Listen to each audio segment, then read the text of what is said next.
Hello, I'm Isaac Hayes III, founder and CEO of Fanbase, and I'm here with a very important message. We are at a turning point in the Black community where we must have equity in the apps we use that scale to billions of dollars. But this time, we own the infrastructure, we own the culture, and we shape the future. And Fanbase is the future. Fanbase combines the free functionality of Instagram, TikTok, and YouTube into an all-in-one platform built for the evolution of social media and monetization. With over 1.4 million users, that's real proof that we are shifting the conversation of tech ownership and equity for creators. So right now, I want you to go to startengine.com/fanbase and invest today. The minimum to invest is $399. That gets you 60 shares of stock in Fanbase at $665 a share.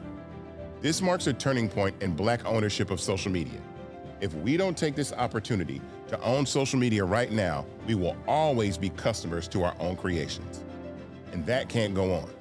So once again, go to startengine.com/fanbase and invest today. We must own the platforms where our voices live, our stories matter, and where our culture drives the world. Thank you.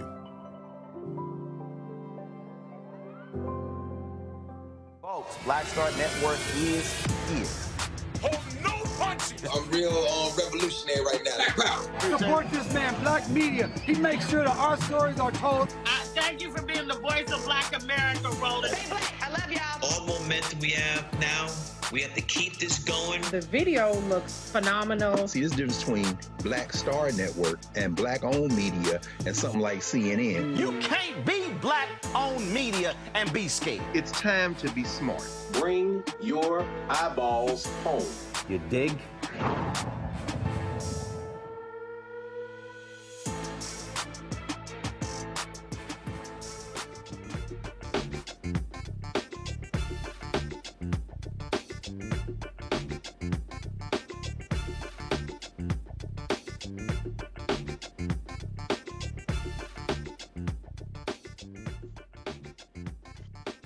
Hey folks, today's Friday, October 3rd, 2025. Coming up on Roland Martin Unfiltered, streaming live on the Black Star Network. The Feds, National Guard, they are in Memphis, and then white supremacist Stephen Miller stood before the cameras and told cops, y'all can do whatever y'all want. Y'all are unleashed on Memphis. We'll talk with State Representative Justin Pearson about the actions taking place in Memphis. Nevada Congressman Steven Horsford joins us as the federal government shutdown continues. Republicans are hoping that Democrats are going to blink and buckle, but they also are scared because Donald Trump has fully embraced Project 2025. We knew he was lying during the campaign when he said he didn't even know what it was. Also, on today's show, we'll be joined by the Democratic nominee for mayor of New York City, Zohran Mamdani, to talk about his race and why he wants to be the next mayor of New York and what he will say to Black New Yorkers. Morgan Harper will talk September jobs report that didn't get released because Trump don't want it released. They're trying to blame the shutdown. Also, John Boy, the National Black Farmers Association, joins us. All these white farmers are crying, oh my God, we need some help. Donald Trump and Republicans are potentially putting together a $50 billion welfare package for these mostly white farmers. Y'all, it's a lot we go cover. It's time to bring the funk. I'm Roland Martin Unfiltered on the Black Star Network. Let's go. Whatever the biz, he's on it. Whatever it is, he's got the scoop, the fact, the find. And when it breaks, he's right on time and it's rolling. Best believe he's knowing. Putting it down from sports to news to politics. With entertainment just for kicks, he's rolling. It's on go, roll, roll, y'all. It's Roland Martin, rolling with Roland now. He's funky.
Donald Trump's federal takeover of American cities continues, this time Memphis. The so-called Memphis Safe Task Force says they've made 93 arrests so far, taking 28 guns off of the streets. Attorney General Pam Bondi claims in a big win, saying they're locking up dangerous offenders.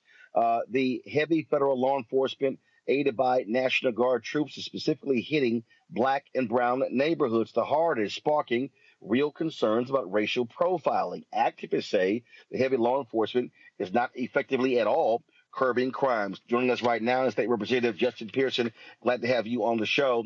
Y'all have been monitoring what's going on. Give us a sense of what's happening there on the ground. Look, we are dealing with a federal occupation of our community that is unwanted by the people who live here, by our community members who want to see investment from the federal government, not wanting to see a military occupation of our community. A lot of people are terrified. A lot of students aren't going to school. A lot of parents aren't allowing their kids to go. And I think we're also going to see an economic effect. Not a lot of people are going into our businesses downtown. And this narrative of black criminality is what they're being and what they're pushing. We even had a white nationalist, Stephen Miller, here just a couple of days ago with Pam Bondi and P. Hegseth alongside our Governor Bill Lee. We know what this is about. It has nothing to do with crime. It has everything to do with control of our community. And we don't want military occupation. What we want is poverty eradication. What we want is the beauty and the belovedness of our city to be shown, not the mythology and the pain that they're exacting upon us. And to that point, I mean, the reason he's doing this because the Republican Governor Bill Lee is allowing him to do so. We're going to play the clip in a second. You had that white supremacist Stephen Miller there in Memphis who literally said to the cops, "You are now unleashed." Right. I mean, and so we're talking about the same police force that we saw a significant death of Tyree Nichols. We see how Donald Trump has no issue pardoning cops who beat and kill people. So this right here is a major, major issue when they come in and say, "Oh, we're going to let you do whatever you want to do."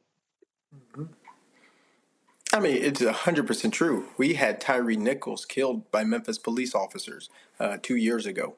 Our relationship with law enforcement isn't always a good one, particularly when you're thinking about black and brown communities. Oftentimes, it's not a good one, and our communities suffer from these interactions that don't have to happen. And so when you have state troopers being sent by Governor Bill Lee that is intended to increase the amount of stops that are happening on the highways, the amount of stops that are happening on the roads, you have to realize those interactions don't always end good. We think about Tyree. We think about Sandra Bland. What was a routine traffic stop ends up in someone losing their life. A traffic stop for people who are black and brown in this country is not the same as a stop for somebody who is white.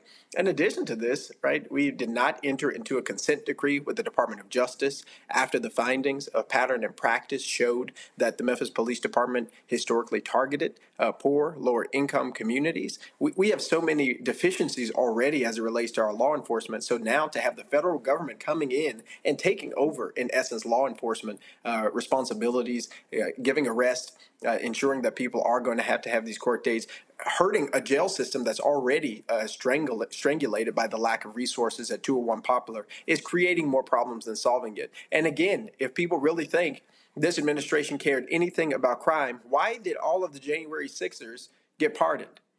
Right, the president of the United States himself is a white supremacist, but he's also a 34-count convicted felon. This has absolutely nothing to do with crime. That is how they are starting the conversation, but we need to realize they are going to be weaponizing the military, weaponizing federal resources during the next elections, during the presidential election, and this is how democracy gets destroyed. This is how fascism and authoritarianism gets normalized.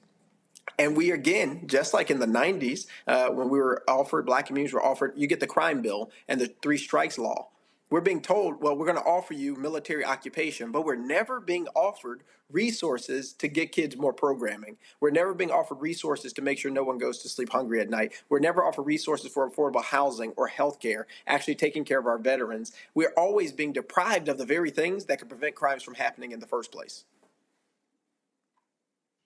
Absolutely. And to the point many of us made, okay, let's say this surge lasts for 2 weeks, 3 weeks, then a month. Okay, what are you going to do after that? Are they willing to actually pony up the resources that will be needed to not just have a police response, but to deal with the other issues that we know impact and reduce crime? Root causes is the conversation I find Republicans, conservatives, and people who are wanting to be ignorant about what we are experiencing don't want to talk about. The root causes isn't that people just need more mentors. It's that poverty is the root cause of all crime. I was talking to a group of students today, and when I asked them, what is the root cause of crime? Each and every one of them yelled back, poverty. Because that's the problem. 2/3 of the people who live in Memphis and Shelby County are living underneath the median income. 1 in 3 of our children are going to sleep living underneath the poverty line in our district. Poverty is a crime that is being committed by the federal government, by the state government against the people who live in this community. And in addition to the fact that the economic opportunity is not here, we have had this governor, who has been governor for 7 years now, going on 8 years, refuse to pass or support a single law that would reduce the accessibility of guns in our streets. And so when I have advocated for gun violence prevention laws, such as red flag laws, a waiting period, banning assault weapons, this governor has not used any of his political or social capital to ensure that those bills got passed. He's interested in giving billionaires the ability to send their kid to whatever school they want with private school vouchers, but he is not interested or invested in actually supporting our community. And so the beauty and the joy and the culture and the love that we have here gets harmed by policies and practices of Republican administrations that want to perpetuate, one, a myth of black criminality, but two, create crime by not passing laws that would prevent it from happening in the first place. And then coming back to us and saying, well, here's the only thing that we can do. Over police you. The only thing that we can do is give you a military occupation. Yeah, I know you want violence intervention program money, but we need to cut that. That's what Donald Trump did in this recent bill.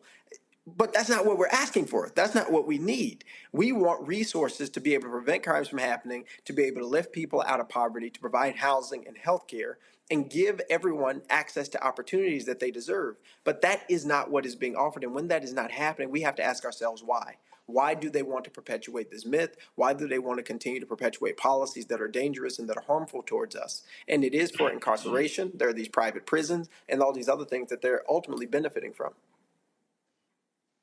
So I do get I get a kick out of them talking about and praising guns being taken off the streets, but then they don't want to do anything to take guns off the streets.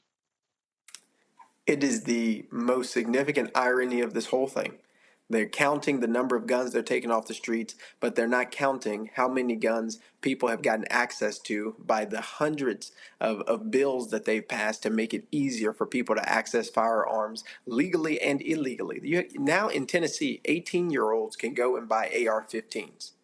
They have made it 30,000 guns have been stolen from cars since Republicans took the legislature and passed laws that made it so that you could have a firearm, leave your firearm in your car. 30,000 guns have been stolen since then. So they take no accountability for the predicament we find ourselves in. But the only solution that we are given is now we need to over-police you.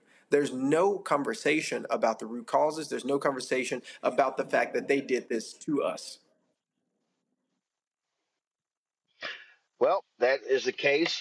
So stay on the case. State Representative Justin Pearson, appreciate it. Good to see you at CBCF ALC this weekend. Good to see you too. Let's keep fighting. Yes, sir.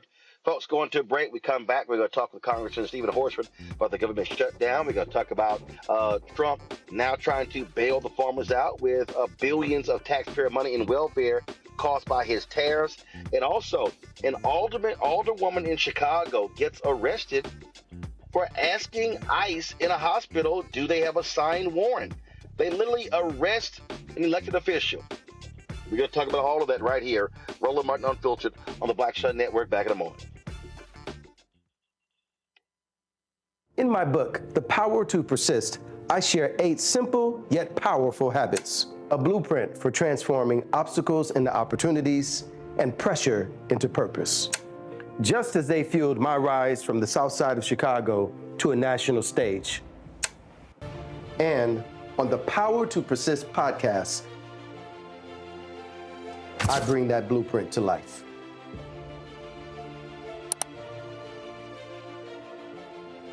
Hatred on the streets, a horrific scene, a white nationalist rally that descended into deadly violence. White people are losing their damn minds. An angry pro-Trump mob storms the U.S. Capitol. We've seen shutdown. We're about to see the rise of what I call white minority resistance. We have seen white folks in this country who simply cannot tolerate black folks voting. I think what we're seeing is the inevitable result of violent denial. This is part of American history. Every time that people of color have made progress, whether real or symbolic, there has been what Carol Anderson at Emory University calls white rage as a backlash. This is the rise of the Proud Boys and the Boogaloo Boys. America, there's going to be more of this. Here's all the Proud Boys, guys. This country is getting increasingly racist in its behaviors and its attitudes because of the fear of white people. The fear that they're taking our jobs, they're taking our resources, they're taking our women. This is white fear.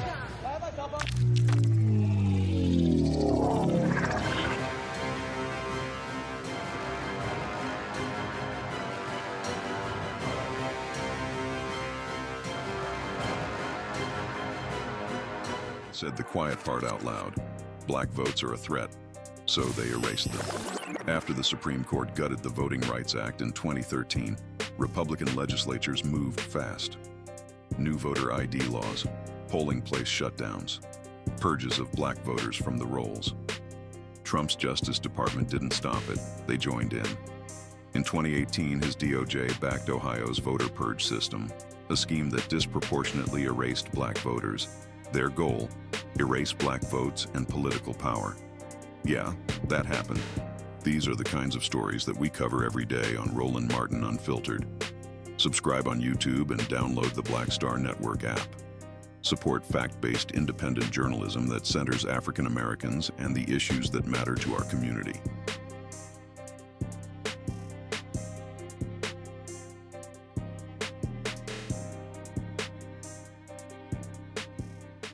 Next on the Black Table with me, Greg Carr.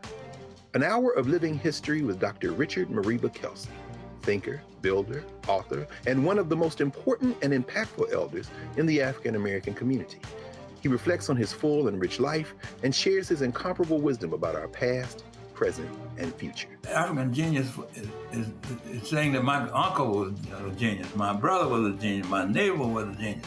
I think we ought to drill that in ourselves and move ahead rather than believing that I got it. That's next on the Black Table, here on the Black Star Network. This week on The Other Side of Change, we are talking about our North Star, our luminary, our guide, Assata Shakur, who recently passed away in Cuba. We're going to unpack her legacy. I refuse to allow Assata's legacy to die before children that aren't even born. Like our babies that aren't even born must know her and must know her. And that roadmap is going to get us closer to liberation. You're watching The Other Side of Change only on the Black Star Network. Lil Thompson with winwithblackmen.org. You're watching Roland Martin Unfiltered.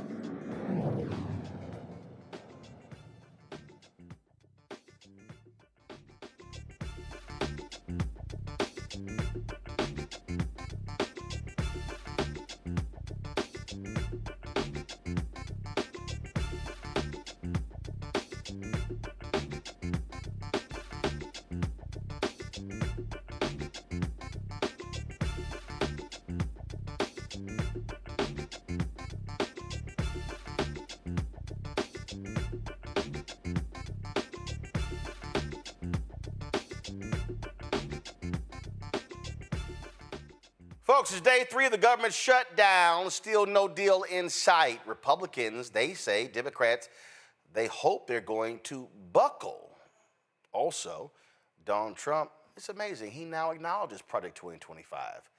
Remember when he said he knew nothing about it? Joining us right now is Congressman Steven Horsford of Nevada. Congressman, glad to have you here. Republicans have spent a lot of time trying to brand this shutdown. It's been all about the Democrats, but polling data shows that they are the ones who are bearing the brunt of the heat for this shutdown. it's theirs. They have to own it.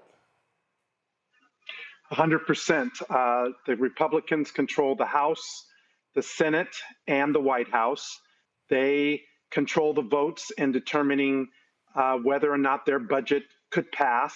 They knew that they did not have the votes. In fact, their own budget got fewer votes than the Democratic alternative when it went to the Senate.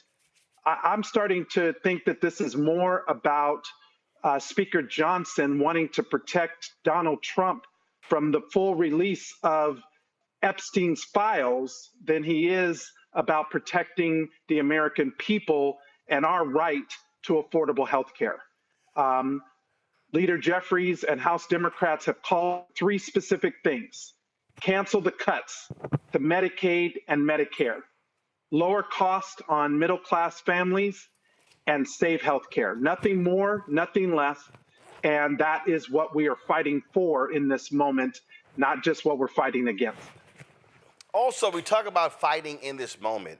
You're also fighting misinformation. You're fighting people. And again, I'm listening to some of these people. I saw a clip last night. I'm going to play it in a second. Stephen A. Smith was on the SiriusXM radio show talking about how, well, you know, inflation is not as bad as it used to be, and we haven't really feeling it, and how the economy hasn't cratered. And I'm like, what the hell are you talking about? Donald Trump has had 2 consecutive awful months of job growth. Biden Harris didn't have one in 48 months. You also look at inflation, higher today than it was a year ago, higher than it was last month.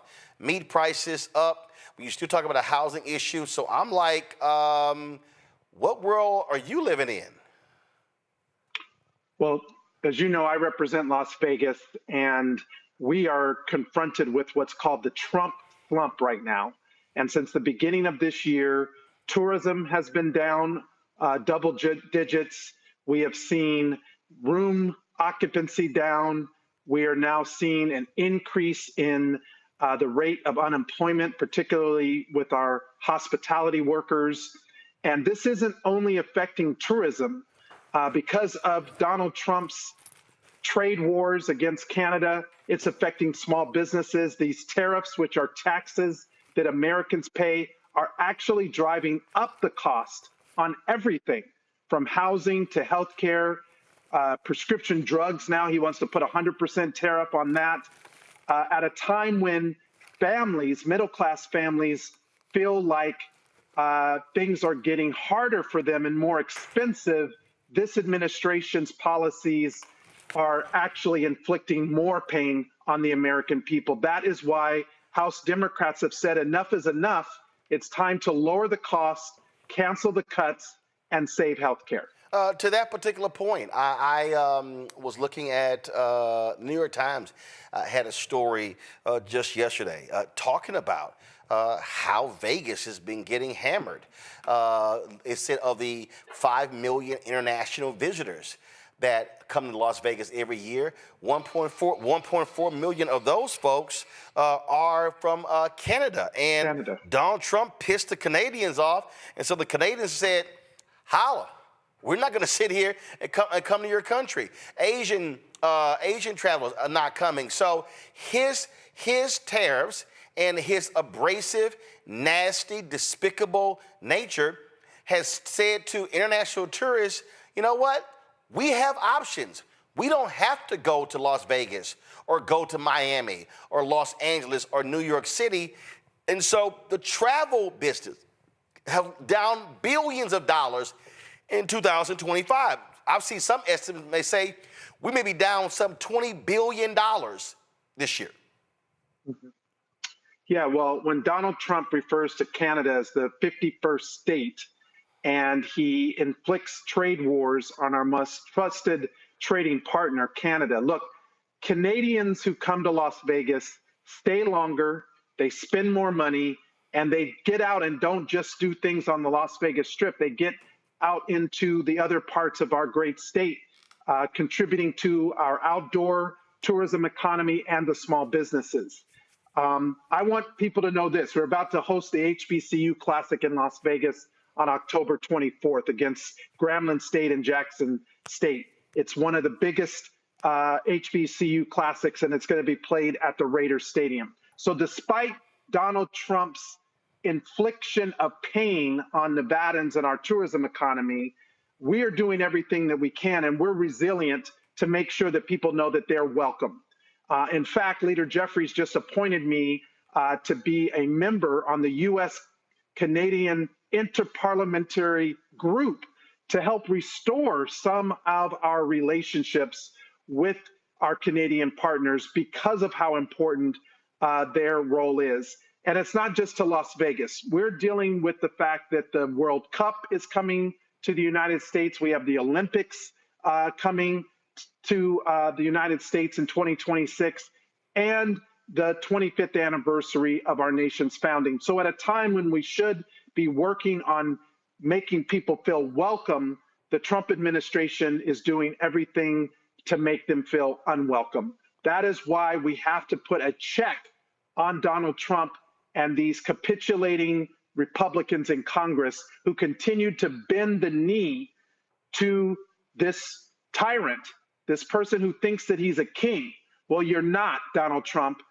We have a co-equal branch of government. It's called the Congress. You don't get to roll over us, just like you don't get to roll over the American people. And it's time we put a check on Donald Trump. Real quick, let's go to my panelists for some questions for Congressman Steven Horsford. Matt Manning, civil rights attorney at Corpus Christi. What you got? My only question, Congressman, is just in terms of what the American people that are not in Vegas might not be seeing. How major are the effects of the Trump tariffs, like you were talking about with Canada and Canadian tourism being down? How major is that felt there in Las Vegas, and what kind of metrics have you seen that show exactly how these policies are ruinous for the American people? So thank you. Just so international travel is a third of all travel into Las Vegas, and Canadian travel is a third of the international travel. So we're down over 12% just since the beginning of this year.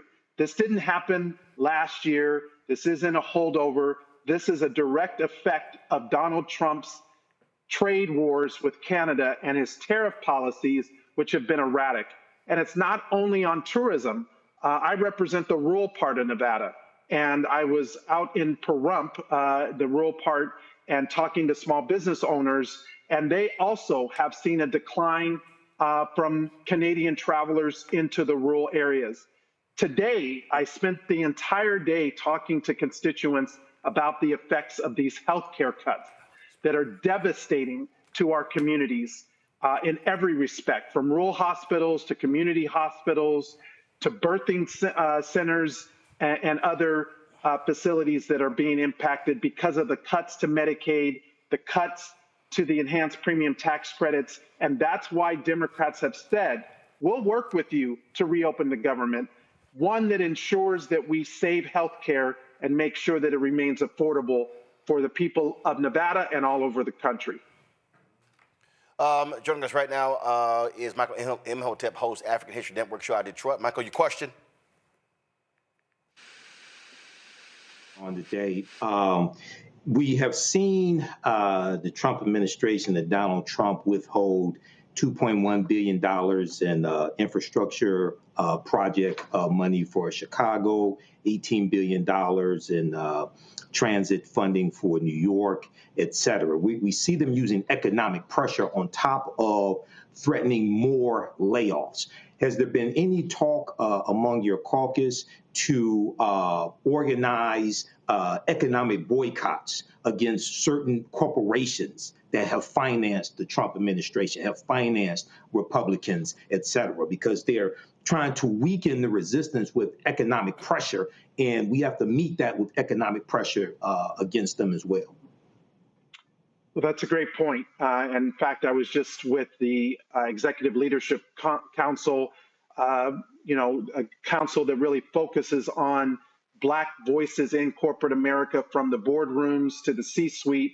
And you're 100% right. We have to continue to apply pressure to fight fire with fire. The fact that Donald Trump and his administration would seek retribution against the American people and American cities because he doesn't like the fact that Congress didn't approve his partisan budget that cuts health care is completely unacceptable. But this is why we have to put a check on this administration. People have been saying, well, why now? Why are Democrats drawing a line in the sand now? He's been dismantling federal agency and defunding programs since the beginning of this administration. In fact, he lied about not knowing anything about Project 2025. Roland Martin and other people tried to remind people that he was the mastermind behind Project 2025. And what did he say yesterday?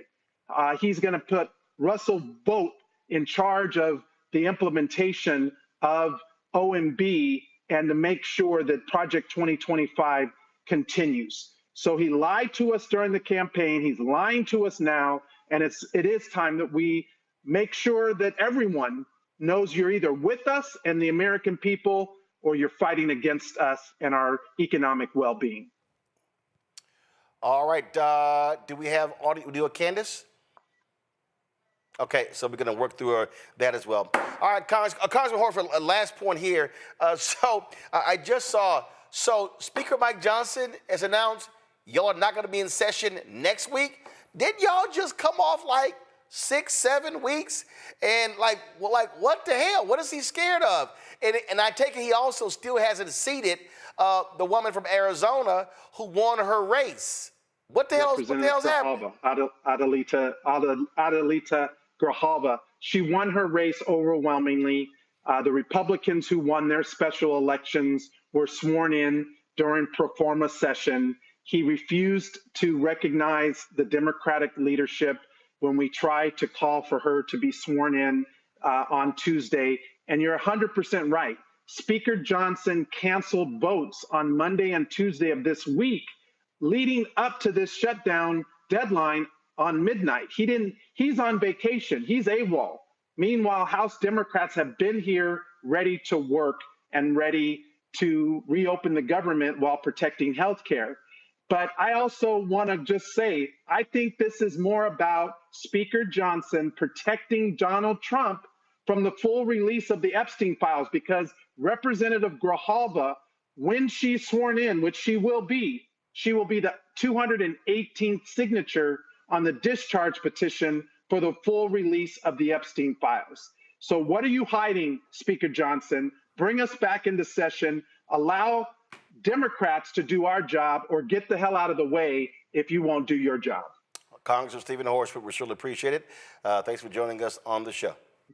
Thanks, Roland. All right, Frat. Folks, going to a break. We come back. Zohran Mamdani is leading the polls to be the next mayor of New York City. Man, you got some Democrats not happy. You got some Republicans who are ticked off. Well, you're going to hear directly from him about his policies for Black New Yorkers right here. Roland Martin Unfiltered on the Black Star Network. Support the work that we do. Join our Bring the Funk fan club. Your dollars make it possible to do the work that we do, y'all, which nobody else is doing. When you talk about this daily news show every single day we are here. But this show, but the other shows on the Black Star Network, we're launching a daily midday news show next month. We got another weekly show coming. Yo, we got lots of things happening, and so your support is critically important. If you want to contribute via Cash App, use a Stripe QR code. You see the code right there on the bottom left-hand corner. PayPal is R Martin Unfiltered. Venmo is RM Unfiltered. Zelle, Roland at RolandSMartin.com. Roland at RolandMartinUnfiltered.com. We'll be right back. On the next Get Wealthy with me, Deborah Owens, America's Wealth Coach, we talk about the principles of mindset, strategy, and execution. This week, we're adding a fourth, faith. You're going to hear from a mother and daughter duo who are helping thousands of Black women build wealth, all through their faith. You are more than you can ever imagine. Not just obtaining things to show that, but seeing yourself. Making your faith work for you. That's right here on Get Wealthy, only on Black Star Network.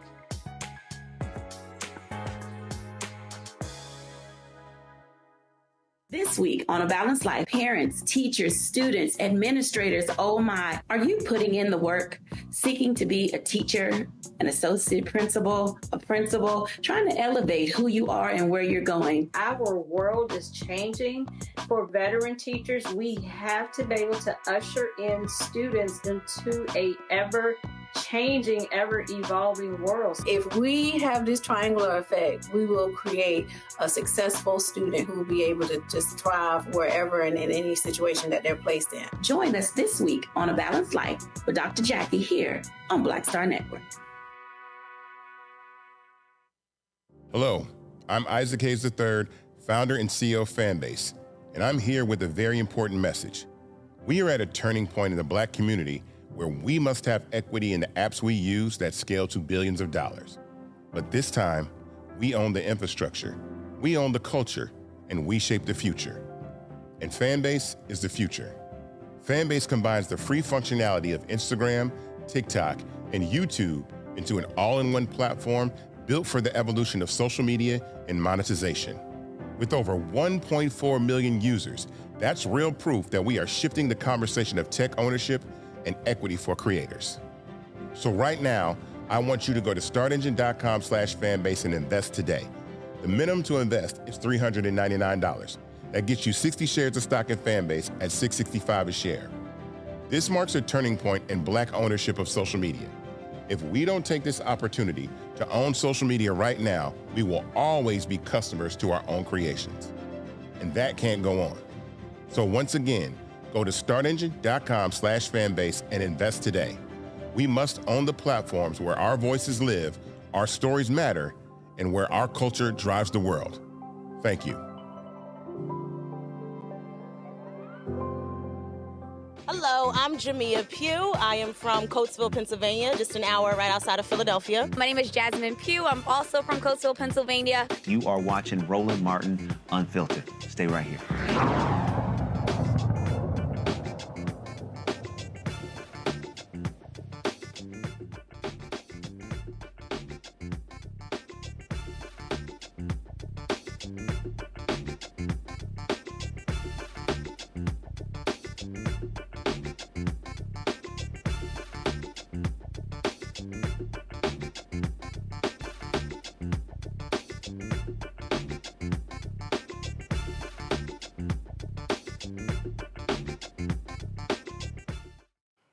First Friday of the month, we normally have jobs numbers, but all of a sudden, with Donald Trump in the Bureau of Labor Statistics, we don't have any. Now, they're blaming the government shutdown. We all know that's bullshit. It's really because they know it would be a third consecutive horrible month. Morgan Harper joins us right now. Glad to have you here. Talk about this here. Y'all, we're always just sitting here, breaking these things down when we look at these numbers, Morgan. So we don't have the official numbers, but talk about ADP for folks who don't even know what that is. Explain what ADP is and what did that show to give us a sense of how horrible Donald Trump's job market is? Yeah, so you're exactly right, Roland, because of going off of the current situation, because of the shutdown, the government hasn't been funded. That does include the Bureau of Labor Statistics, which usually produces that full set of data. That's the full non-farm payroll data that we usually talk about. Because that's not available, there are other sources of data that we can look at to get a sense of where the economy is at. One of those is ADP. So that's the company that manages a lot of payroll. And that's a subset of that overall payroll picture. And so it's not as complete. It's not as instructive as that big government data set, but it does still give us a sense of what's happening.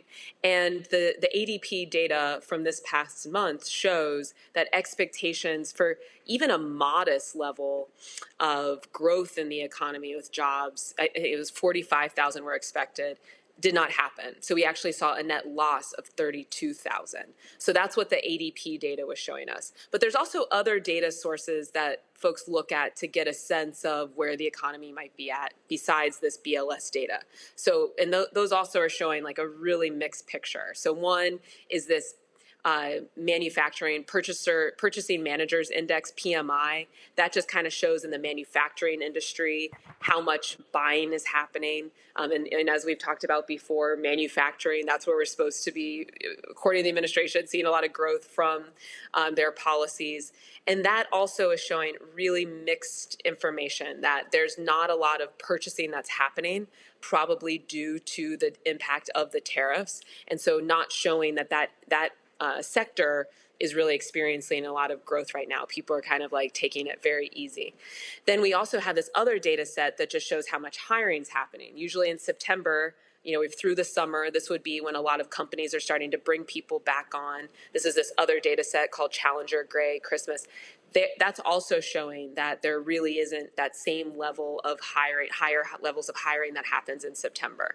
And then the final thing that I would point people to give us a sense of where things are at is just the consumer sentiment. So that data did come out in terms of, with the consumer price index, consumer sentiment, and it's showing that a lot of consumers are not feeling that optimistic about the economy, that they aren't feeling like they are going to be able to make a lot of purchases that because of all of this uncertainty. And so that's another sign of, again, just this cumulative effect of a lot of uncertainty in the economy. We aren't seeing a lot of private sector growth. The area that had been providing some job growth in government, that definitely is not the case right now because of the administration's policies and because of what has happened, which is, because of the shutdown, the administration using that as a pretext to do further federal layoffs, which is only going to continue to decrease the amount of growth that we see in the government job sector. And what's shameful here, Morgan, is that they spend all this time, we're just going to be winning. There's lots of winning.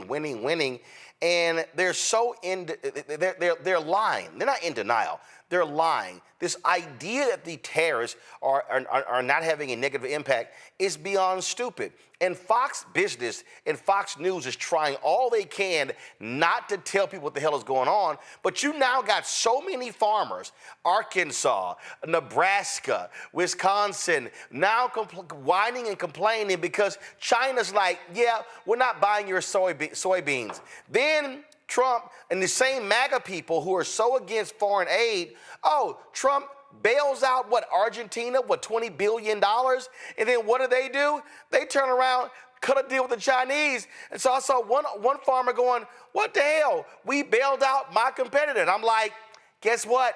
You voted for it. Hashtag, we tried to tell you.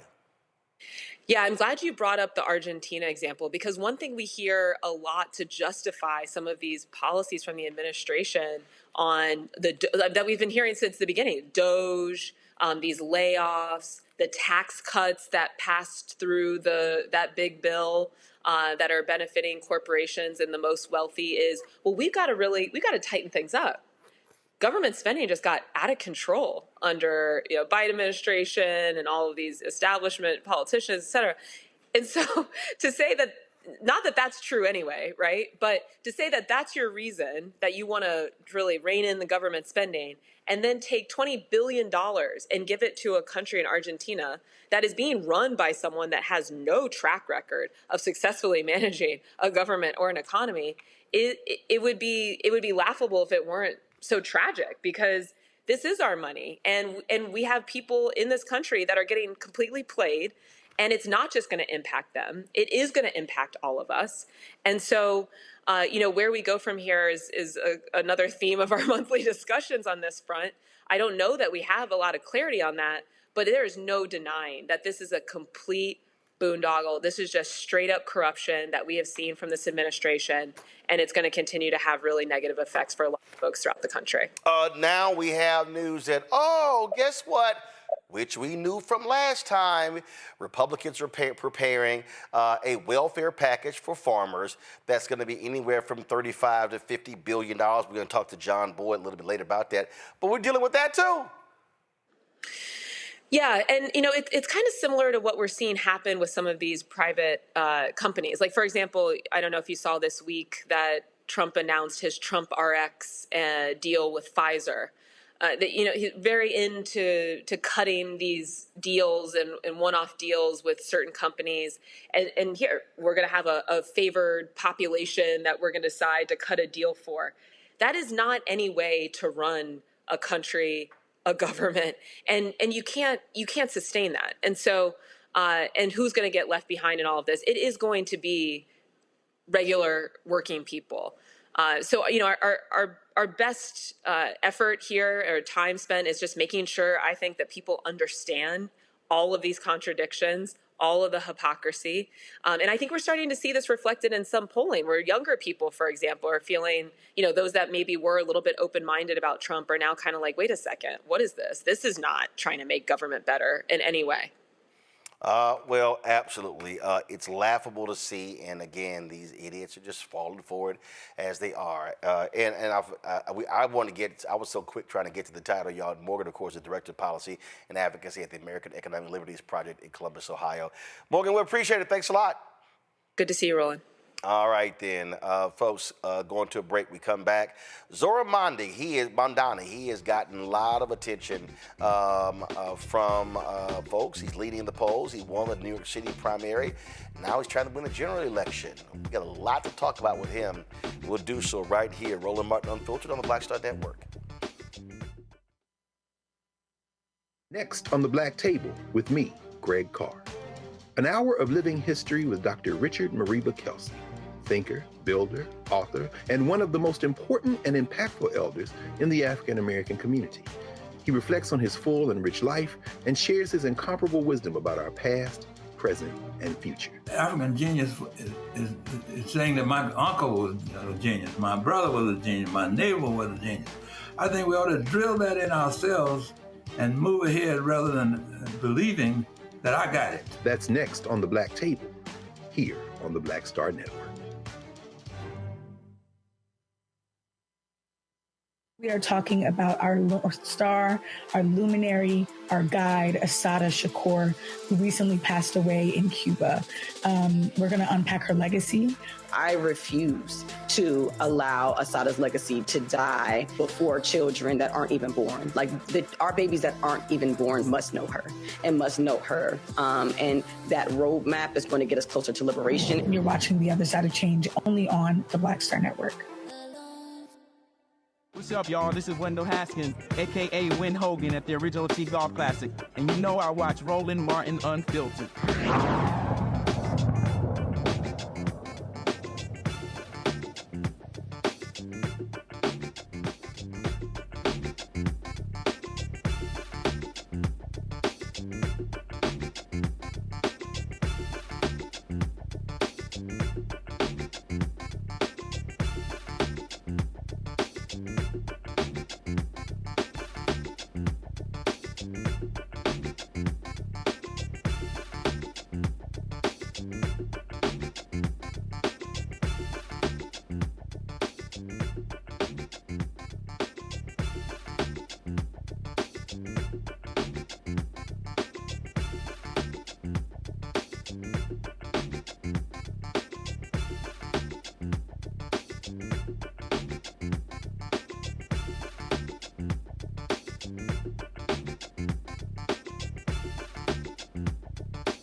All right, folks, it was Diddy's day in court to find out what his fate was going to be.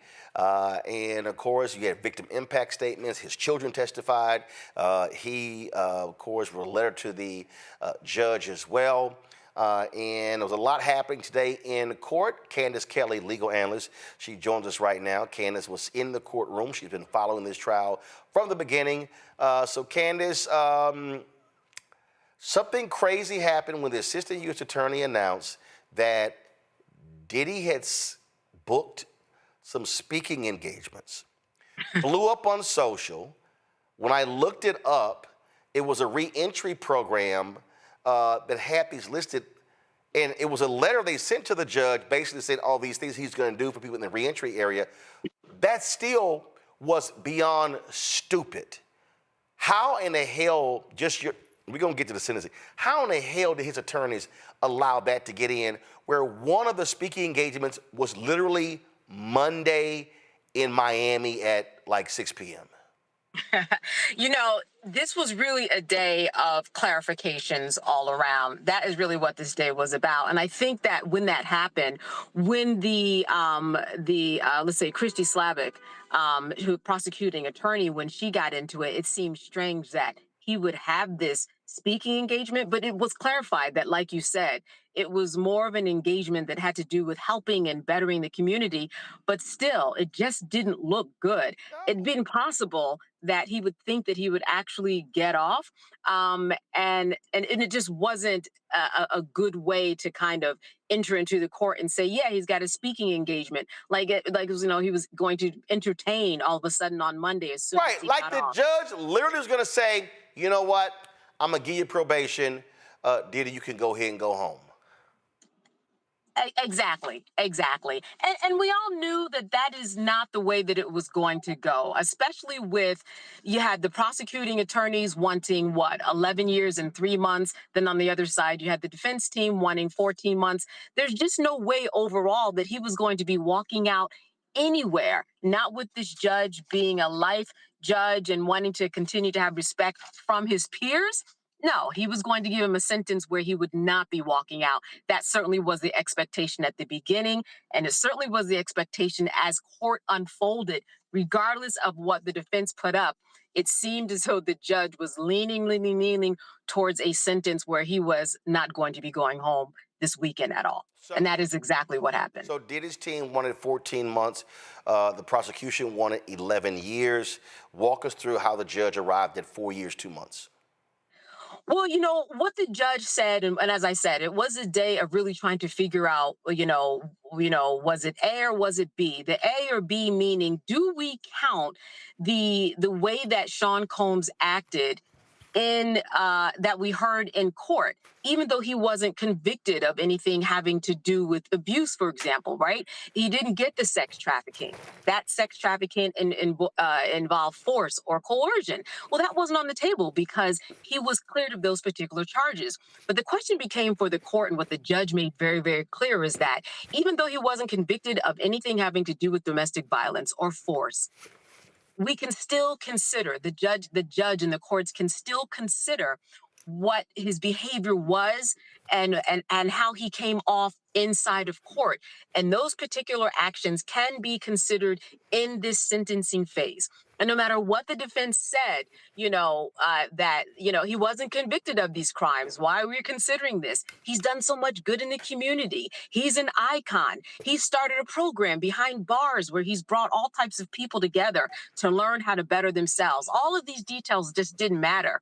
The fact that he was violent, which is what the defense acquiesced to, the fact that that he was convicted of prostitution and also was a drug addict, again, the defense acquiesced to that and said, yes, he was a full-fledged drug addict. All of that came into play. The judge considered it, and he certainly considered it in this sentencing. And that's how he arrived at this. Now, the defense all along was saying, even up until last week, yeah, but he actually didn't have sex with anybody involved. He really was just a voyeur.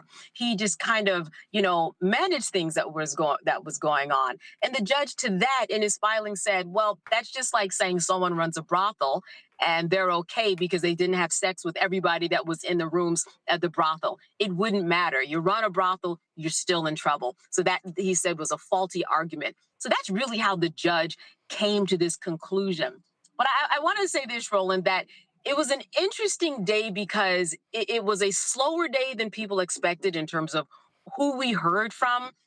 At one point, somebody next to me wrote, it feels like church. And it did feel like church because we heard from somebody by the name of Reverend Dr. Gary Johnson. And he talked about how, and he's from Miami, and he said that he knew Sean Combs. And he said that if you let him go, Judge, if you practice leniency, I will personally take him under my wing. I will personally, basically nurse him back. I will manage him. I will see to it that he is going to meet all of your highest expectations.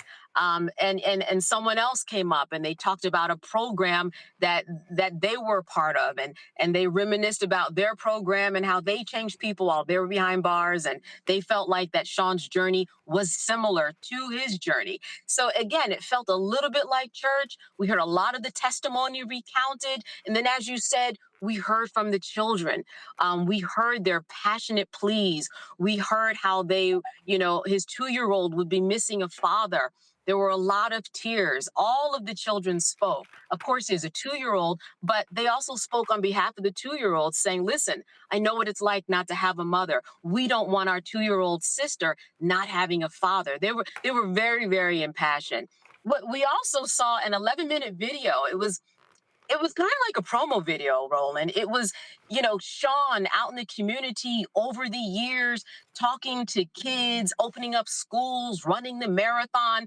This 11-minute video was very interesting, very out of the ordinary from the times that I've been in court, kind of promoted who he was as this person, as this icon, kind of a step to the left of what we normally see. But the judge let everything in, which is why, even though I got to the court at 6 a.m., we just got out at about 5-something. It was a long day because we heard from so many people and again, saw promotional videos and heard arguments from many, many people. What was key was that we heard from Sean Combs, though, for 10 minutes. And he spoke. He was collected. He was the last person that we heard from. Roland, I will say that it was very powerful. But I think that the judge and his assessment of him just didn't believe him.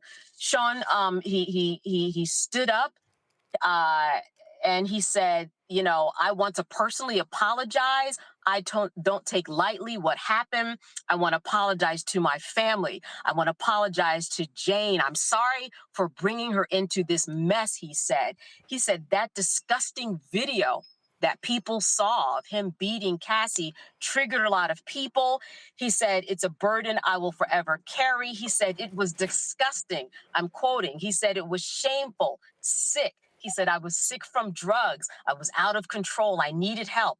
I know better. I was taught better. I mean, he went on and on. He spoke to his children specifically, told them that he was humble to his core. He said, I hate myself right now. I'm stripped down to nothing. I apologize to my children. I fell to y'all as a father. I'm sorry. You deserve better. Mom, I'm sorry. You taught me better. I mean, he turned around. He looked everybody in their eyes. He just kept emotionally saying, I am sorry, I'm sorry. He talked about how he felt his community. He said that he grew up wanting to set an example and all that he could do. That was his mission. And he, quote, got lost. A couple of times he took some deep breaths and he said, listen, Your Honor, if I'm given a chance to change people, I'm going to prove to you that I can do it. He just said he wanted a chance. He said, I know you want to make me an example, but I want to be the example of someone who can go out and really turn themselves around. He ended the day, and then the judge eventually gave his sentence, as we all know, for 50 months, and then also a $500,000 fine, and Roland 5 years probation. Last point, he's already served how much time in jail? What's that? He's already served, we are at 13 months. So really, he will be serving another 3 years. Yeah, and then you have to take off maybe, 10 months or so, simply because federal sentences, they only serve about 85% of the time. Got it. All right, Candace, we certainly appreciate you breaking it down for us. Thanks a lot. All right. Thank you, Roland. All right, folks, we're going to chat about this after the Mamdani interview. We should go to a quick break, and then we'll have the New York City mayoral candidate on next. In my book, The Power to Persist, I share 8 simple yet powerful habits, a blueprint for transforming obstacles into opportunities and pressure into purpose. Just as they fueled my rise from the South Side of Chicago to a national stage. And on the Power to Persist podcast, I bring that blueprint to life.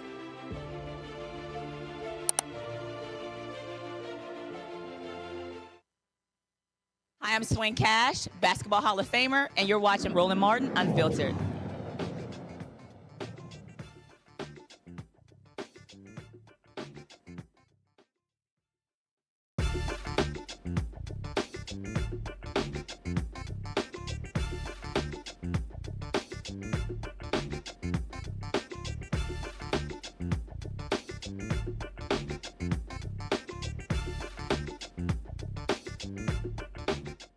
Folks, he shocked the political establishment when he won the New York City mayoral primary race a few months ago. Now, Zohran Mamdani is trying to be elected mayor in the general election. Now, incumbent mayor Eric Adams dropped out earlier this week, saying he didn't have the resources to do so. And so Mamdani is going to be running against the man who he beat in the primary, former New York State Governor Andrew Cuomo, and of course Curtis Sliwa, of course, on the Republican side as well. Zohran Mamdani joins us right now on Roland Martin Unfiltered. Glad to have you here. First and foremost, let's get right to it. In the primary, I mean, you executed a strategy that obviously worked, and I've heard from a number of different people who said they were concerned that you did not target or appeal to African Americans. In talking to others, they said, well, you had several black candidates in the race, and they likely were going to be driving that particular vote. Was that your strategy that, hey, I need to figure out what my core base is, win the primary, and then I will appeal to a broader base of voters towards the general? No, we've actually been looking to speak to African-American voters from the very beginning of our race. I think one of the major challenges was that when I started this race, I was probably about 1% in the polls. And for a lot of New Yorkers, when they heard about me, the first question was who? And so it took many, many months until I could get into my first church, which was in February. But from that point on, I was in churches pretty much every single weekend. By the end of the campaign, about 2 every Sunday. And I found that for many New Yorkers, our message of affordability, it spoke to them, especially as what we're going through right now is in many ways the reverse of the Great Migration. We have lost about 200,000 black New Yorkers in the last few decades alone. And yet what I knew that when I spoke to those same older black New Yorkers, that for them it wasn't necessarily a race between me and Andrew Cuomo, it was in fact a race between me and Mario Cuomo. Because I would hear his name again and again that, I'm voting for Mario's son, or Mario was good to me. And I don't begrudge those voters because there's a long history there. And now my job is to introduce myself and the plan that we actually have for New Yorkers across the 5 boroughs. On a particular point, you talked about churches' older voters. When you look at the numbers, you did appeal to younger African-American voters and obviously older voters, hardcore Democratic voters, and to your point, knowing the Cuomo name. What message are you saying to them? But also, how are you reaching black voters who don't go to church? Because the reality is that infrastructure today is not the same as it was 10, 15, 20 years ago, where you can largely reach black voters through churches. Absolutely. I think you are correct in that 2025 presents a new set of opportunities, a new set of challenges. And as you said, in the primary, we were proud to win the young black vote across New York City. It was a key part of us beating Andrew Cuomo by 13 points. And so our outreach now is not just, to black voters that will meet at a church or at a mosque or, whether it be a Seventh-day Adventist church on a Saturday morning. It's also through our canvassing operation. And what we found is that we now have closer to 75,000 volunteers that have knocked on more than 600,000 doors across this city and are having those conversations directly. And the message, in many ways, comes back to that of affordability. And Dr. King put it best, what good is having the right to sit at a lunch counter if you can't afford to buy a hamburger? And for many New Yorkers feeling that, we've grown tired of hearing how we're the greatest city in the world when so many New Yorkers can't afford to live in that same city any longer. One of the things that really jumps out when we talk about running and how people run, and as I've been watching this, style also is important, how you communicate. And you have purposely been far more conversationalist, in many ways a much different media campaign. The late Joe Madison used to always say, God bless his soul, my friend used to always say, you got to put it where the goats can get it. And so I remember seeing a video, and you were talking about the price of some item, and you were in a food truck, and you were talking to that particular person. Walk me through that in terms of how you wanted to communicate the issues with the voters when traditionally when we talk about campaigns, it's slick commercials, highly produced, leaning on endorsements, and if you do have regular people in them, the setting is just a little bit different. Yeah, I think you're absolutely right, Roland, and it's too often it's the use of stock imagery and stock photos than actual New Yorkers. And from the beginning of the race, we made a decision that instead of the typical approach that politicians take of lecturing New Yorkers, we wanted to listen to New Yorkers. And so we went out and asked New Yorkers, what are the issues that you're facing? And we heard it was the cost of rent, it was the cost of childcare, groceries, public transit. And for many New Yorkers, they measure inflation in the realm of food, whether it's what they're buying at the grocery store or what they're getting from a food cart. And so the video that you're referring to is me in a halal cart, where they sell chicken and rice, talking about the fact that it's not just inflation, it's halalflation, because what used to be $8 is now $10. And it's actually city government's inefficiencies that have caused that price to rise because they've forced these vendors to have to purchase the right to vend from a third party where they're paying them sometimes even upwards of $20,000, and that cost then comes back onto New Yorkers. And so I think it's breaking past the consultant discourse of politics and actually getting to the constituent discourse of the people that we're supposed to serve. It's been pretty laughable to me to watch CNBC and how they have been portraying that oh my God, you're going to completely destroy New York City. It's going to be maddening. How you hate rich people. How these people are going to run away, and they're going to be all running to Florida. I came across this clip that I thought was pretty funny. It was when New England Patriots owner Robert Kraft was on CNBC, and he talked about the NFL as socialism. And the reality is, you're a socialist. You've talked about that. And Joe Kernan, big-time MAGA Trump supporter, freaked out and literally was like, "Oh, hey, don't say that." And I'm sitting there going, "But the NFL, it is a socialist organization in terms of how they operate." I want to play that clip, and I want to get your reaction to it.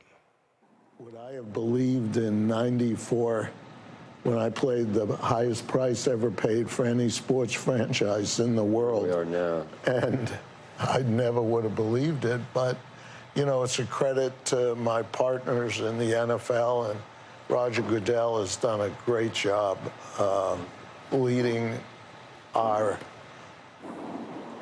NFL, and we work.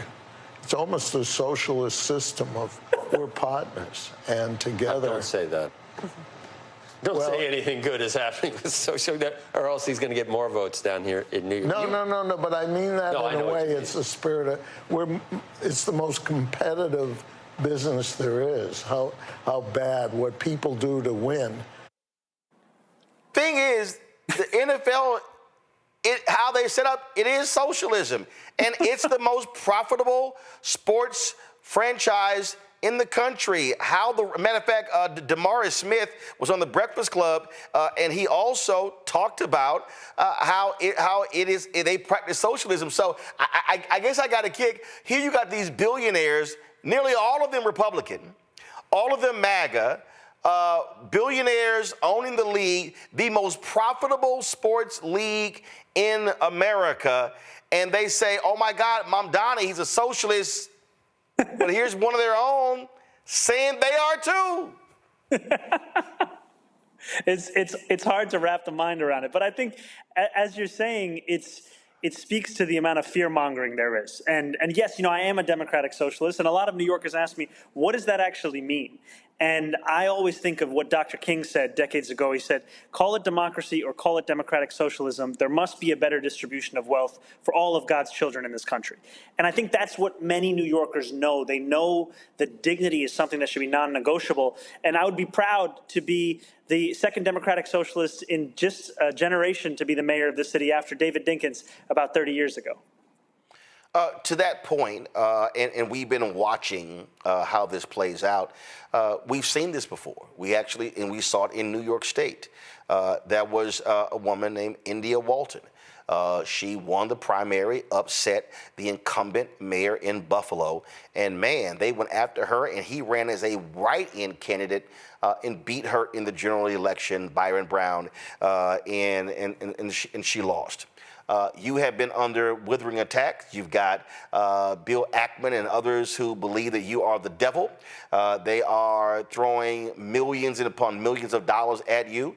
The incumbent, Eric Adams, has now dropped out to set up this sort of two-person race between you and Andrew Cuomo. What is your focus to beat back all of that, to beat back the relentless attack that is against you? I think first it's to recognize who these forces really are that are in opposition to our campaign. Bill Ackman is taking a break from attacking diversity, equity, and inclusion and his fight to continue what black women have been facing across this country, where more than 300,000 have been pushed out of their jobs, so that he can attack this campaign.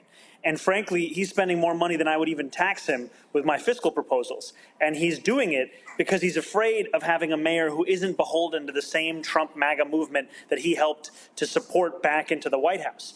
And, we have Andrew Cuomo here who's been working with Donald Trump to try and stop our campaign. And yet I can tell you that I feel just as confident as I did a few weeks ago about this campaign, because New Yorkers are telling me that they are tired of politics as usual, and they want something different. They want an approach that puts working people at the heart of it, not a question of how do we make sure we make the most amount of donors happy. One of the things that you discussed this week, and this is a constant thing in New York City, the gifted and talented schools.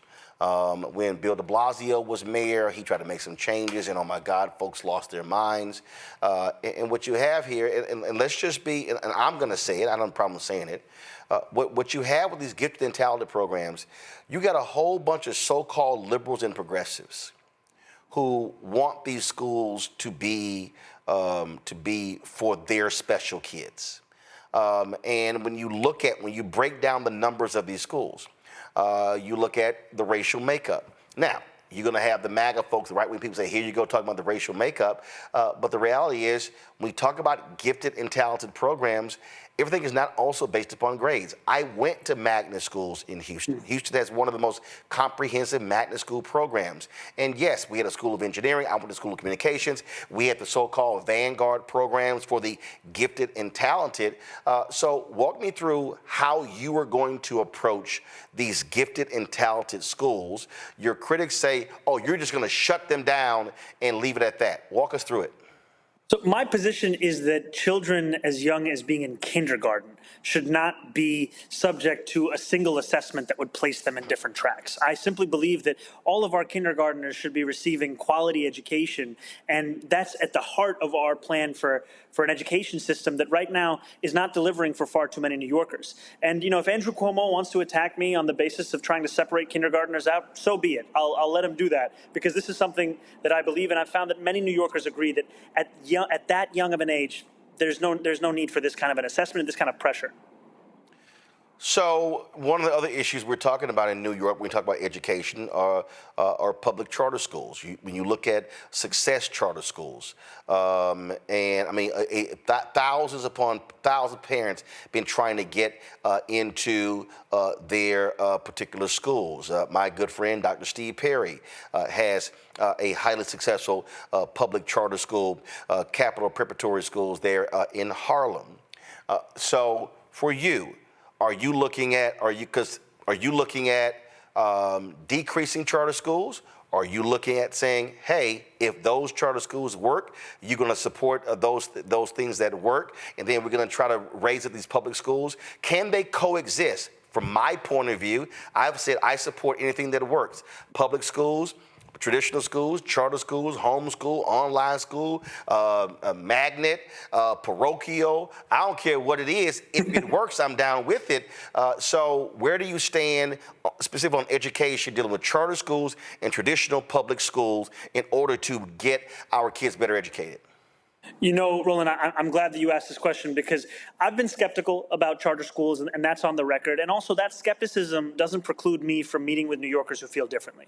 I was at St. Paul's Church recently in East New York, where I was speaking with the pastor there who introduced me to the principal of Imagine Me, a charter school that the church had helped to form about 15 years ago. And that's a visit that I'm currently scheduled to go and see that school so that I can better understand from the perspective of those students, of those parents, of that principal, as to what this actually means, and to always keep an open mind while being honest about my own opinions. Well, hey, I would encourage you but doing that, to meet with Dr. Steve Perry. He's had great success. I know him well. We talk all the time.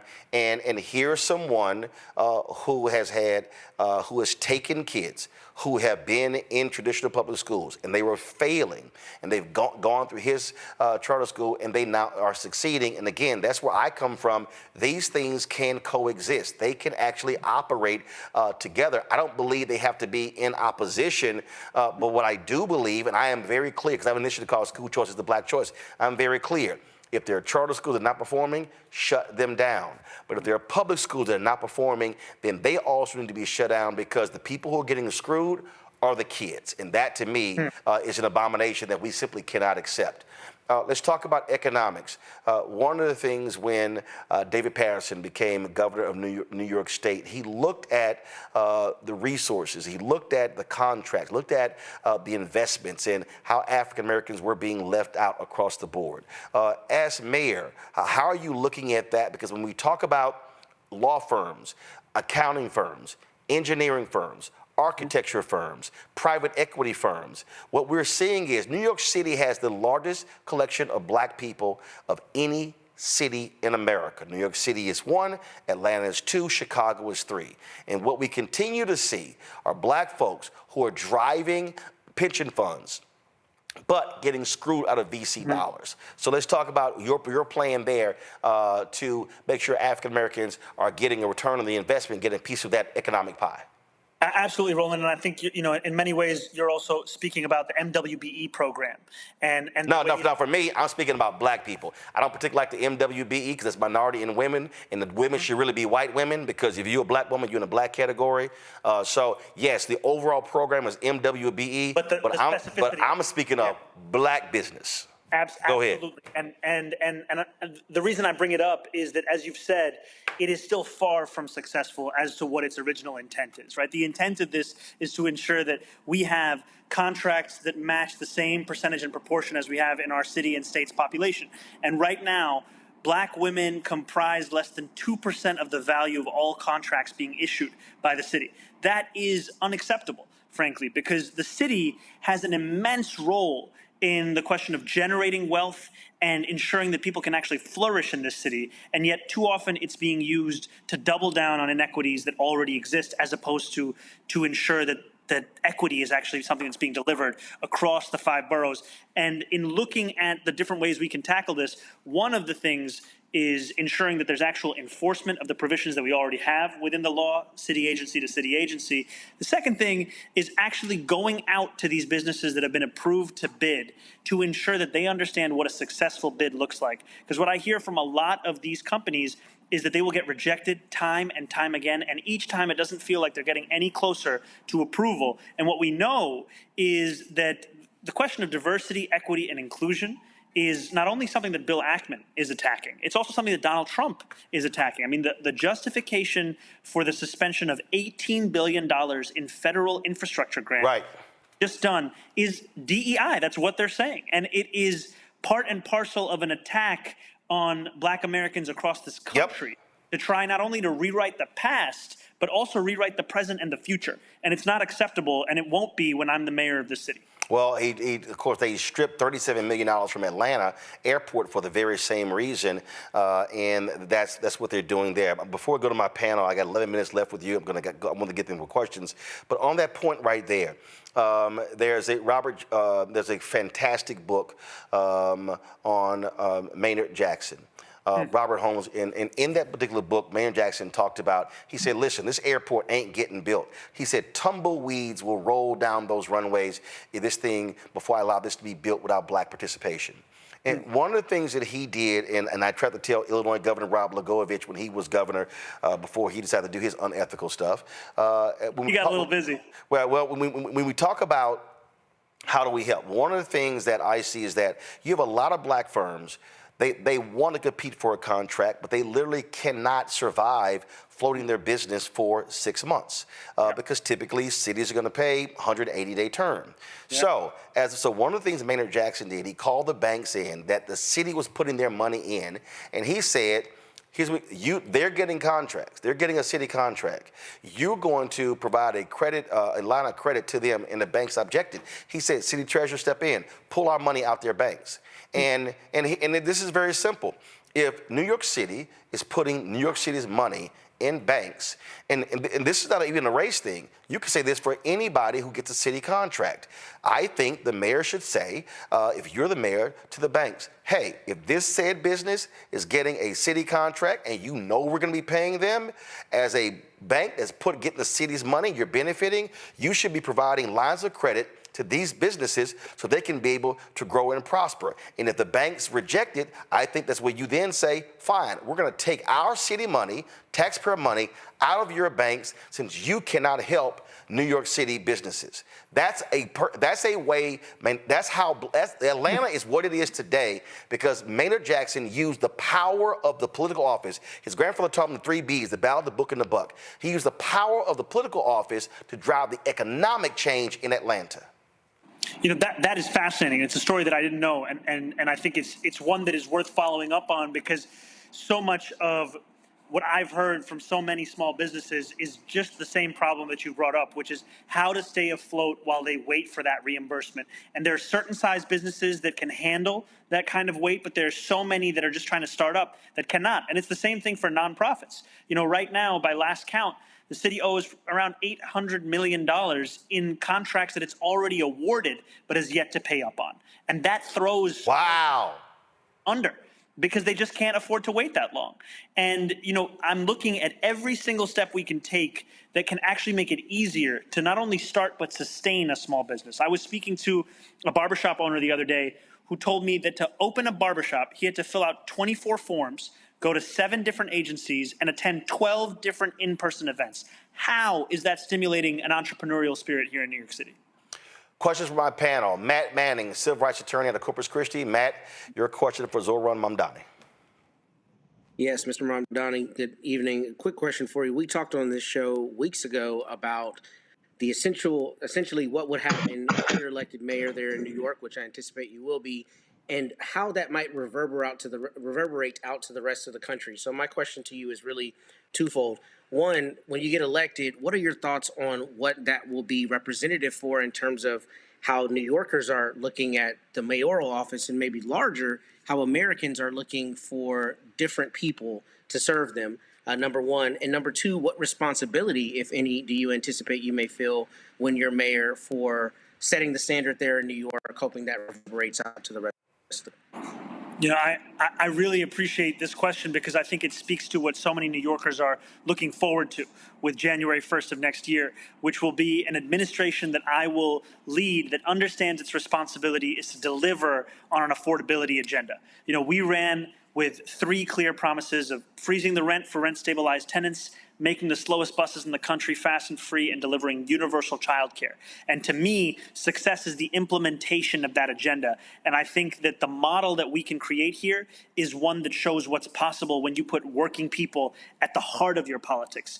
Because we know that if we do not diagnose and actually address the despair that so many are feeling, we leave New Yorkers and Americans at large vulnerable to being exploited by someone like Donald Trump, who runs the campaign on affordability, but then all he delivers is punishment and cruelty.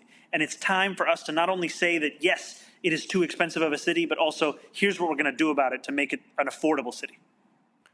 Michael. All right, Zohran Mamdani, thanks for coming on today. I saw you on MSNBC recently, and you were saying of Andrew Cuomo you said that in the primary election, he said he was best positioned to fight against Donald Trump, to go toe-to-toe with Donald Trump on behalf of New Yorkers. But then in the general election, you said he pivoted and said he was best positioned to work with Donald Trump. So my question for you is, the Trump administration announced that they're freezing $18 billion in infrastructure funding for New York City. Russell Vought, the ombudsman and the architect of Project 2025, announced that Wednesday on X. And then also the Energy Department, Trump's Energy Department on Wednesday announced that they were canceling $7.5 billion in awards for energy projects in states, Democratic states, including the state of New York. So how would Mayor Mamdani be able to fight against the Trump administration to get that funding for New York City and the state of New York? You know, I was right there at the Hudson Tunnel today with Congressman Nadler, with Assemblymember Tony Simone, State Senator Brad Hoylman Siegel, and we were all standing in opposition to Donald Trump's recent decision. And as you said, this is a decision that can't be separated from Project 2025 because it was announced by the architect of that very project. And yet while we were doing that, Andrew Cuomo was nowhere to be found on this issue. And it speaks to the fact that you cannot stand up and defeat Donald Trump, his agenda, if you're unwilling to actually speak up against that same agenda. And in the primary, we shared our concerns that we couldn't trust a former governor who was funded in large part by the same billionaires that funded Donald Trump. And now in the general, we're seeing that Andrew Cuomo is actively coordinating with Donald Trump to try and stop our campaign, going so far as to be on the phone with him with the question not being how can we protect New Yorkers, but how can we stop Zohran Mamdani? And I'm here with the one goal in mind, being serving those same New Yorkers that are so often left out of those kinds of conversations. You've been dealing with this issue of rent control. There have been folks, as African Americans, who say that it's concerning for those who are homeowners. But when we look at and I've covered housing my entire career, we've never hit 50% black home ownership in this country. So the majority of African Americans in this country are renters, not homeowners. And so how have you dealt with these folks who say that, well, because you were being criticized by Mayor Adams, that, oh, if you freeze rents, that's going to negatively impact African American homeowners. But aren't you saying that if I freeze rent, that's actually going to help those people who are losing out and some becoming homeless because they can't afford to live where they are because of rising rates?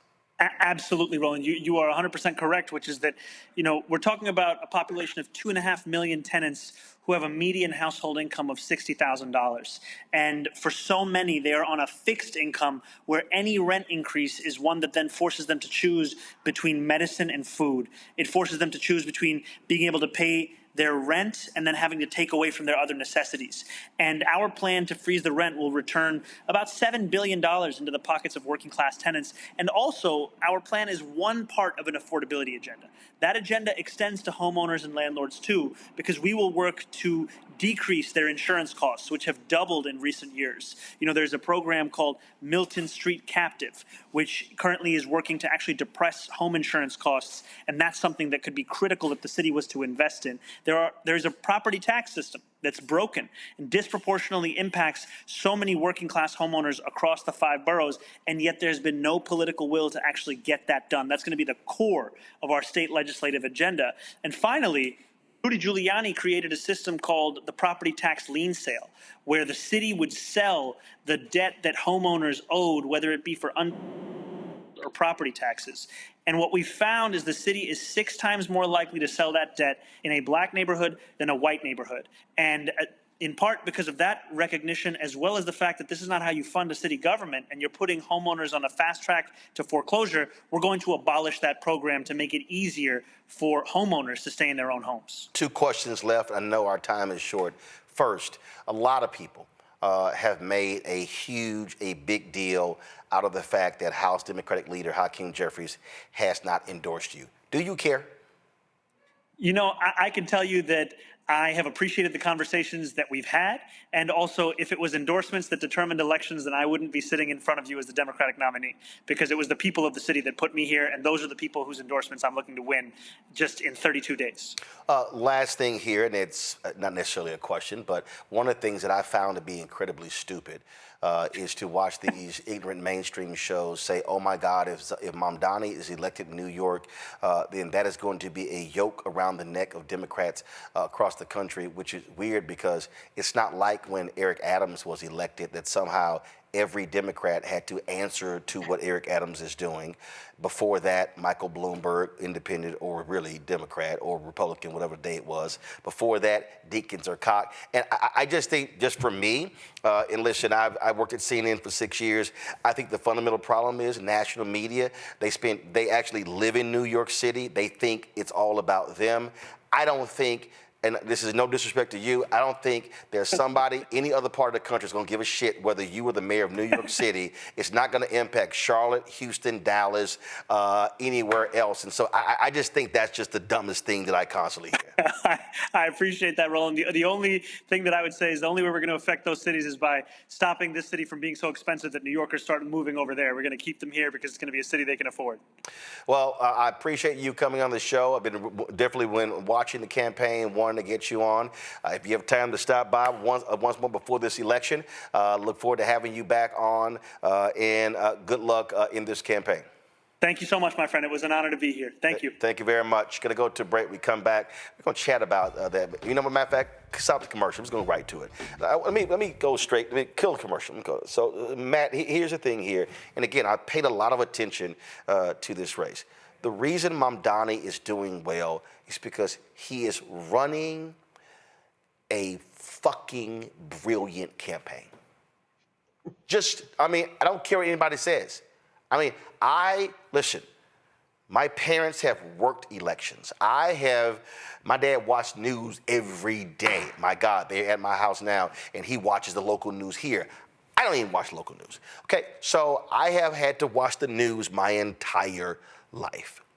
There are very few candidates that I have seen. So I'm 56, I'll be 57 next month. Let's just say I started paying attention when I was 7 or 8 years old. There are very few candidates that I have personally seen in the last 50 years who have run such a smart, effective, and laser-like focus as Zohran Mamdani.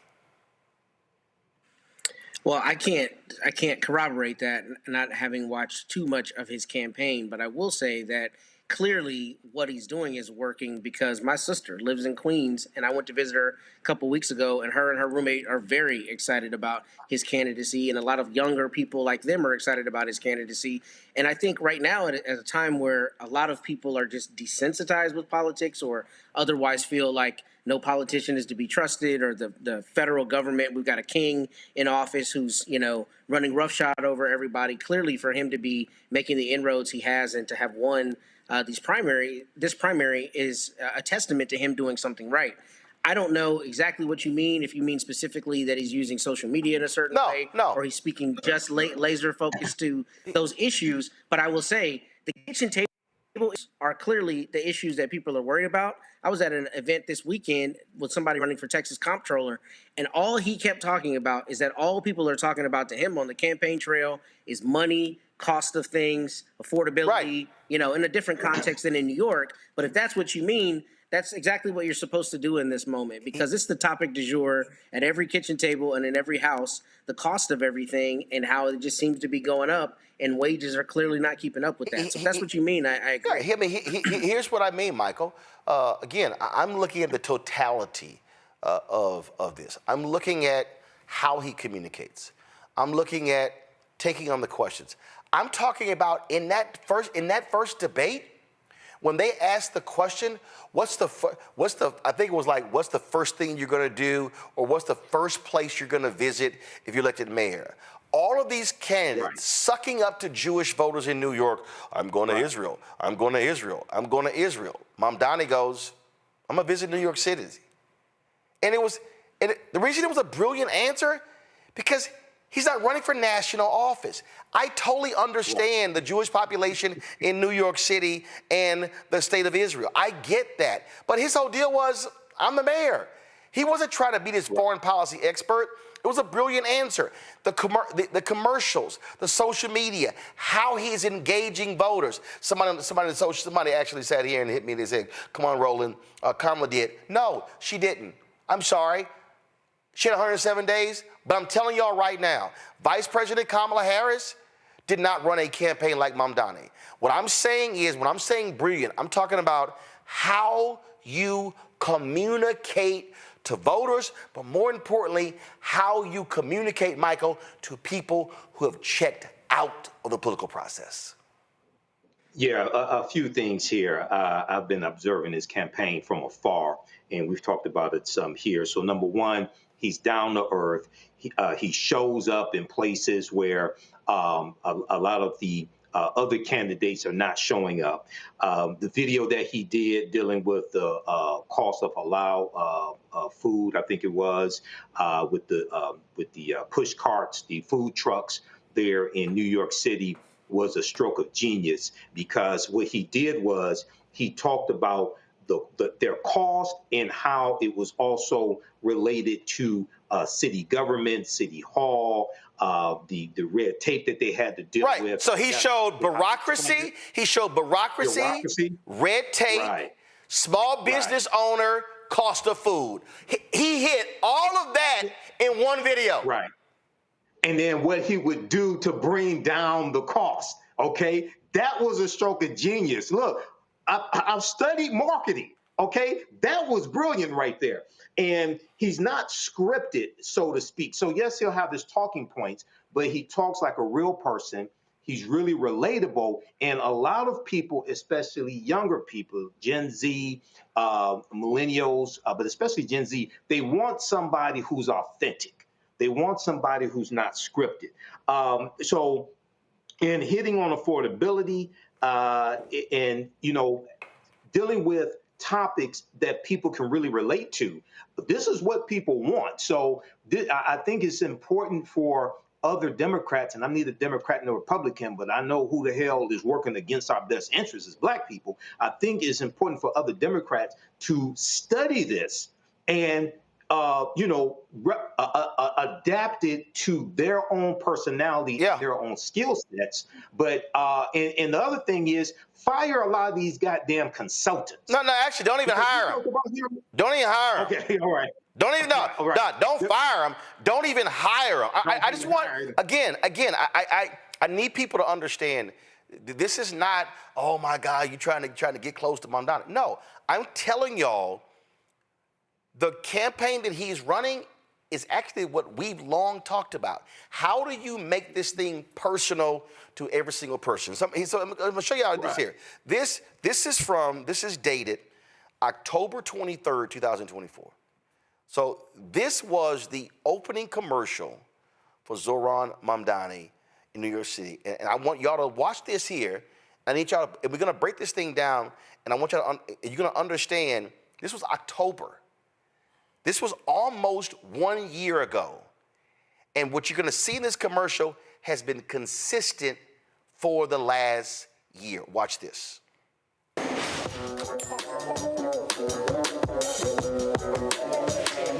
New York Mayor Eric Adams has been indicted by a federal judge. Every politician says New York is the greatest city on the globe.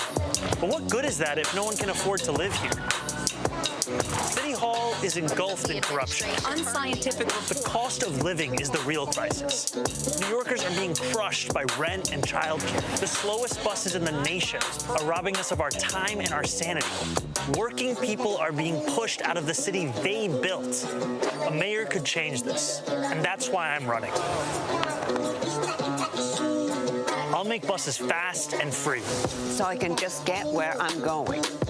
I'll make childcare available to all New Yorkers at no cost. I want to raise my kid in New York. And I'll freeze the rent for every single rent-stabilized tenant. These Eric Adams rent hikes are killing us. Life in this city doesn't need to be this hard, but politicians like Eric Adams and Andrew Cuomo want it to be this way. They care about their donors. They care about themselves. They don't care about you, the working class who keep this city running. This campaign is for every New Yorker who believes in the dignity of their neighbors. And the government's job is to actually make our lives better. We can afford to bring down the rent, have world-class public transit, and make it easier to raise a family. We can do all of that and so much more because this is New York. We can afford to dream. All right, so let me walk you through, again, how you run and you run smart. First, did y'all see him wearing a blue suit and a red tie? Nope. First of all, Zohran Mamdani is American, he's Ugandan, okay?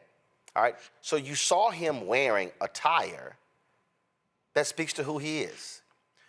To Michael's point, Matt, the consultant class would be, don't, you can't wear that. No. We're gonna poll test what suit, so it should be a blue suit, you should wear a dark, that's how they roll. When you look at the issues, it is the issues. He has been successful because he's not trying to speak to Wall Street. The problem with so many of these national media people who make millions of dollars, okay, they're the high earners. See, they see New York City through their lens, which is from the backseat of a car service. How he's been connecting with voters are the people who ride the subway, and if you do have some money, you take taxis. And that's what I mean. If you are a candidate running for office anywhere in America, and you're running for U.S. Senate, Congress, governor, you're running for county commissioner, city council, school board, DA, judge, you and your team should be studying how he's run, because it's about how do you connect with a person. Because I keep telling people, voting is the end. I got to get you registered. Before I get you registered, I got to give you a reason to get registered and then a reason to vote. And that, Matt, I think is the difference here. And that's why with everything they've thrown at him, numbers keep going up, up, up. So while they're over there fighting and yelling and cussing and calling him a socialist and he's the devil and he's the Satan, the voters are like, yep, but I like what I'm hearing. And I think to that point, it's a great point. To that point, I mean, the three women that were in that video were a cross-section of New York, right? Three women of different ethnicities, all speaking directly to one of his 3 points that he was going to address. And I think it's a genius idea, talking about not only kitchen table issues, but kitchen table issues that have the largest impact, that directly impact quality of life. I'm talking about, you know, you getting around every day. Anybody who's ever been to New York, a lot of the time you spend is, to your point, getting around. Are you going to Uber? Are you going to use a train? Are you going to use a bus? If you're getting on the bus every day and going to work and he's making it faster for you and making your commute easier, I mean, that's the kind of thing that is a deliverable that politicians don't often think about, but that's the kind of thing that changes, I think, lives. And I think what you're talking about is this is really a very broad-based approach. Like, I'm not talking to Wall Street. I'm talking to your average person about things that are going to make their life measurably better. And he said something in there that's funny, because I've said it basically as long as I've been involved in politics or interested in politics, is that the government should exist to make your life better, I think is what he said. And I think that's what people feel. That's the sentiment. But a lot of times people are disenfranchised with government because they feel like all they hear is squawking and they see no measurable benefit. They don't see less taxes. They don't see better services. And I think he's speaking to those issues that people feel the brunt of every day. Okay, here's an ad that I just think is insanely brilliant. This is what it says on Twitter. New York City, I can see a future with you, and it's one we can afford. Our new ad just aired during The Golden Bachelor. Y'all, watch this. You deserve better. You deserve to be able to raise your family here, to be safe, to travel where you need to, free of costs and worry. You deserve someone who works as hard as you do, who thinks about you, every second of the day. That's the kind of mayor I promise to be. New York, will you accept this rose? Paid for by Zohran for NYC. Oh, I'm telling you, a consultant will be like, you're going to run an ad as if you're dating the voter? Brilliant! So I think that deals with, now, I don't watch The Bachelor. No. But here's the whole deal. The Golden Bachelor is a show where I think the person hold up, because just you don't watch it. I think the person is like 55. The person is like 60 or older, and they're they're dating, and so how they pick the woman is if they hand them the rose. Hand them the rose. Dude, yeah. I'm telling you, with it. I just don't watch it. The political consultants, this would not fly in 99% of the races.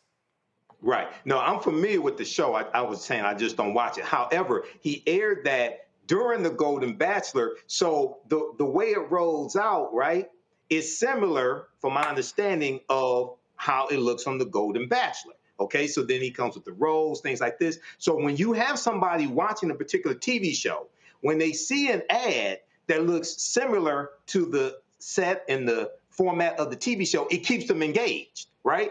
So they don't even realize, hey, it's a political campaign that I'm looking at right now.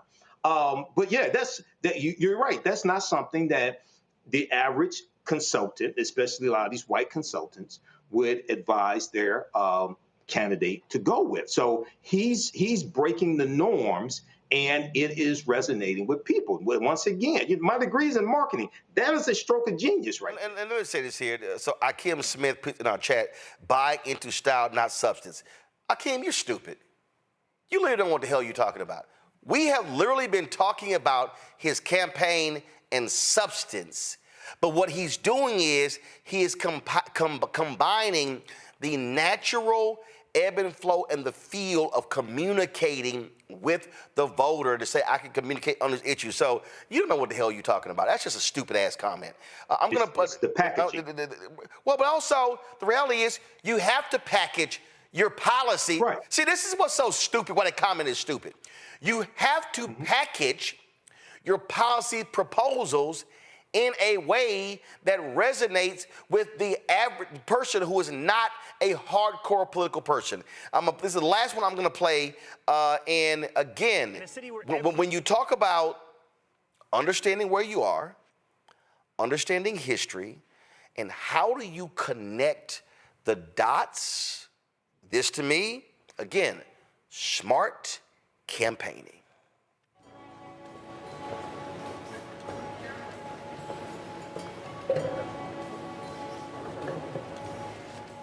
When Earl Manigault stepped onto this court at 99th and Amsterdam, the world stopped to watch. In a city where everything is contested, even the contrarians agree. No one dominated street ball like Earl did. He dunked backwards 36 times in a row for a bet. He could take a quarter off the top of the backboard. He had the double dunk where he'd dunk it and then he'd catch it and dunk it again. Manigault's nickname was the GOAT, but talent never made him arrogant. He was idolized as much for his kindness as his ability to dunk. That's part of why his memory lives on today. Unlike many with a gift, he never believed his hype. While the GOAT might have been on a level of his own in the 50s and 60s, his greatness faded fast after he developed a debilitating heroin addiction. He recovered, then relapsed, served time in prison, and ultimately left New York. The man who Kareem Abdul-Jabbar called the best basketball player of his size in the history of New York City never made it pro. Towards the end of his life, the GOAT came home to Harlem.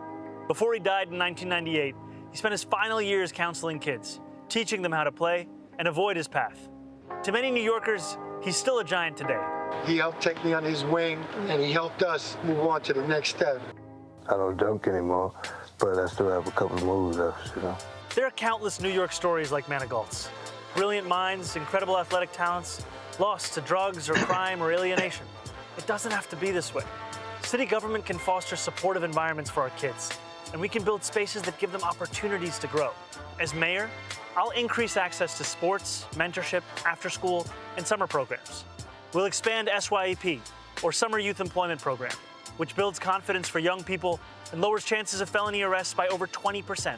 And we'll tackle youth violence with safe passage and greater school-based violence prevention programs, mental health services, and school counselors. Here, at a park that many still call Goat Park, I can't help but think of something Manigault said. For every Michael Jordan, there's an Earl Manigault. We all can't make it. Someone has to fail. I was the one. With all love to the GOAT, I don't agree. This is the wealthiest city in the wealthiest nation in the history of the world. It's time we all make it. Again, smart campaigning, you take a historic, well-known figure. A consultant would say, no, we're not going to do something talking about a guy who was a drug addict. Oh, no, a guy who failed. We're not going to do that. No, he takes the story, New York City legend, and lays out in that 2-minute and 24-second video policies dealing with mentoring and other types of programming. Again, this is where I'm saying this is why he's winning. For all of these weak-ass, impotent, scared Democrats who look, oh my God, he's a socialist. Oh my God, I can't endorse a socialist. There's a reason he's winning. And I dare say he's going to kick Andrew Cuomo's ass. Yeah, you know, that's... Hold on, no, that's for Matt. That's for Matt. That's for Matt. Oh, I'm sorry.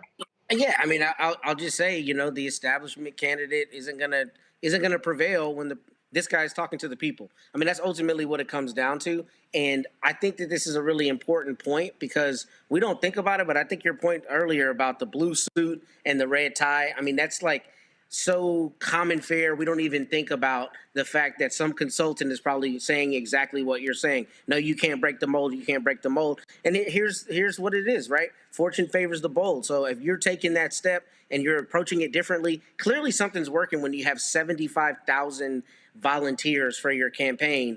I don't know about what the numbers will ultimately look like, but I think it's especially helpful when people are already probably distrustful of the old guard, like Andrew Cuomo, who's doing the same thing they've always done to the same people, speaking to the same people, trying to get the same votes.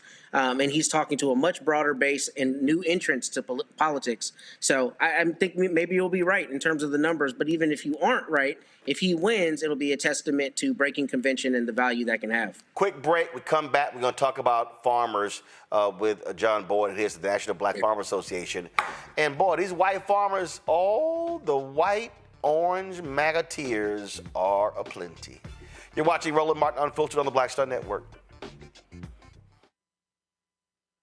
Next on the Black Table with me, Greg Carr. An hour of living history with Dr. Richard Mariba Kelsey, thinker, builder, author, and one of the most important and impactful elders in the African American community. He reflects on his full and rich life and shares his incomparable wisdom about our past, present, and future. African genius is saying that my uncle was a genius, my brother was a genius, my neighbor was a genius. I think we ought to drill that in ourselves and move ahead rather than believing that I got it. That's next on the Black Table, here on the Black Star Network. Farquhar, executive producer of Proud Family. You're watching Roland Martin Unfiltered.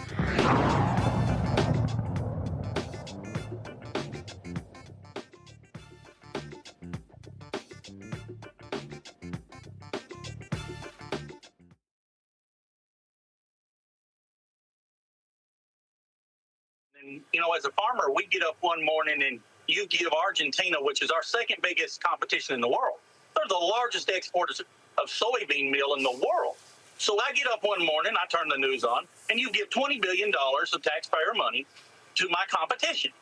And then the Chinese buy, I think the figure is 30 or 40 containers, ships, which is about 65,000 metric tons per ship, which is like 2.2 million bushels. So they buy 12 or 14 billion dollars worth of soybeans from the Argentinians after the tax holiday. And here's the caveat to it. They give $2.30 over the November board, while I'm getting 50 cents under the November board. So that makes the Argentinian soybeans about $12.42 a bushel. I think that's the real figure they gave. So all my premium went. Y'all, you gotta love it. Do I need to remind y'all the last time that orange fool was in the Oval Office, do I need to remind y'all what happened? Same thing happened. This idiot comes in with his tariffs, wrecks the economy, destroys farmers.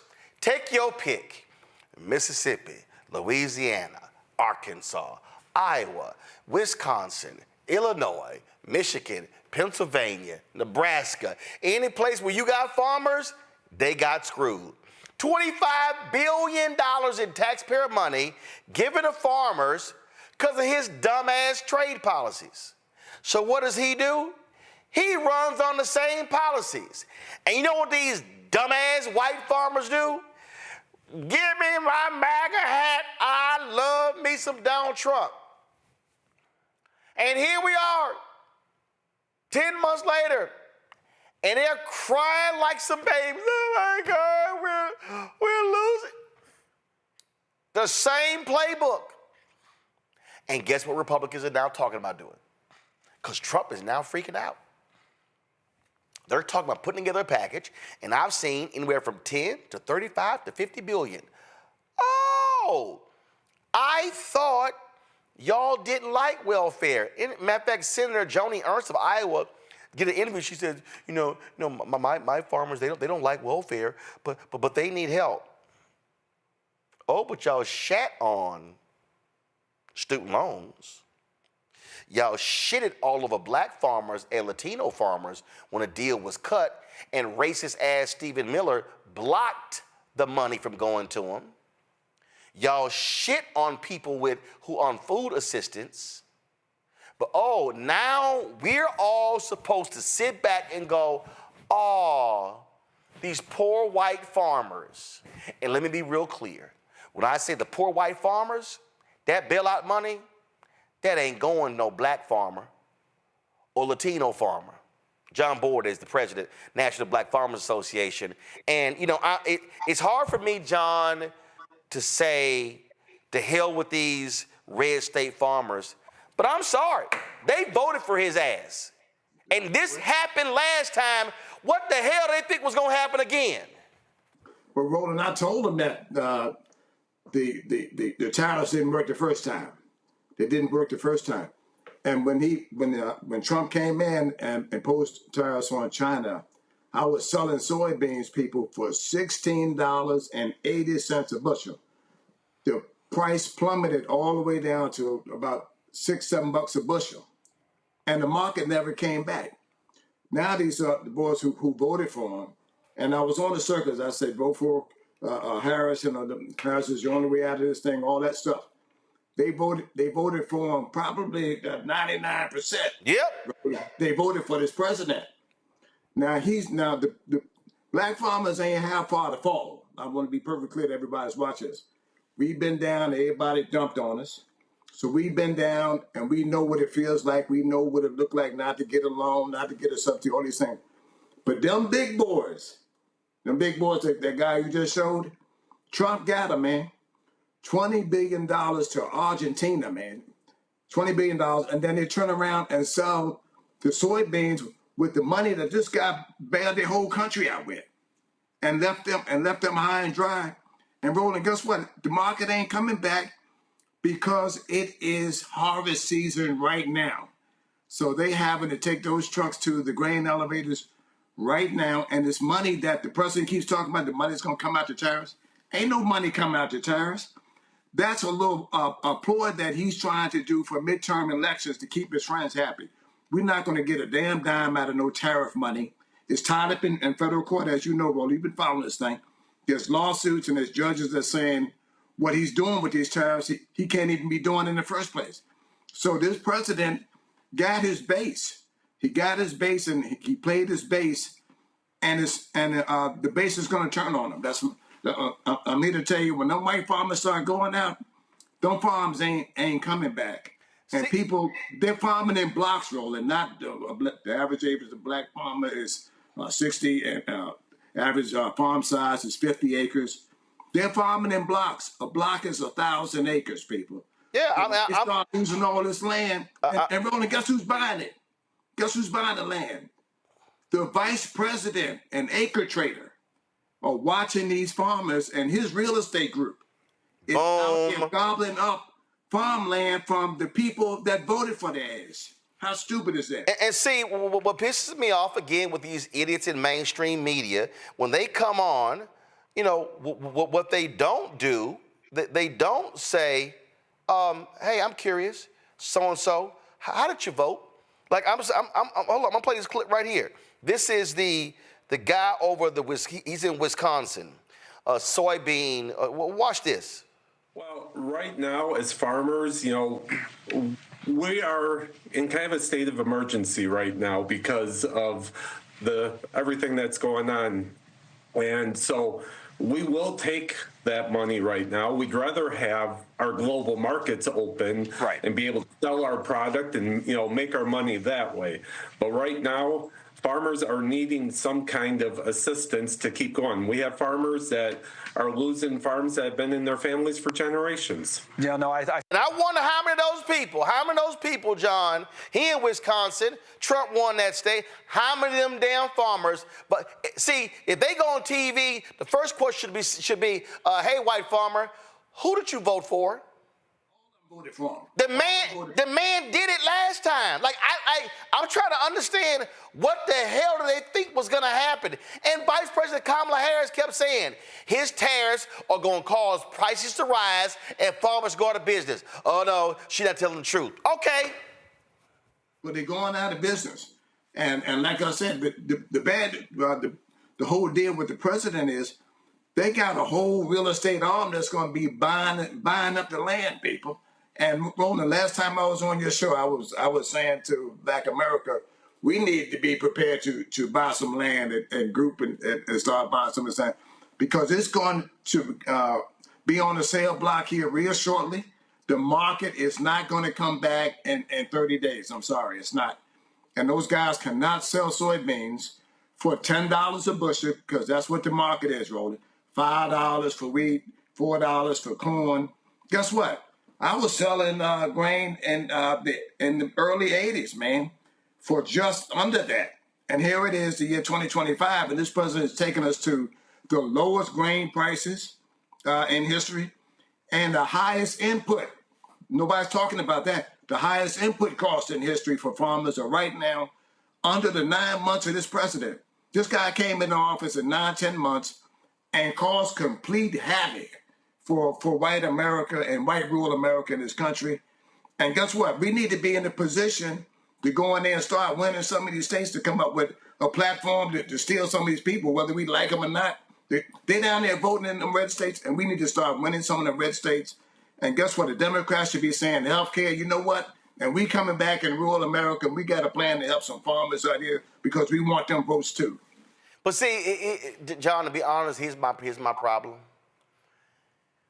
These white, and I'm specifically saying white farmers for a reason. Because let me be real clear. But they dogged us, as you know, bro. Them damn white farmers wasn't standing up for y'all.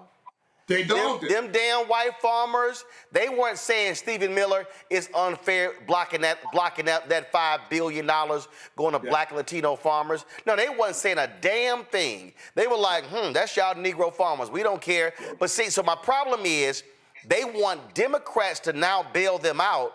Yes. So they can go right back and vote for MAGA policies. Well, let's go over the whole thing. I'm glad you raised that flag. Let's go over the whole thing.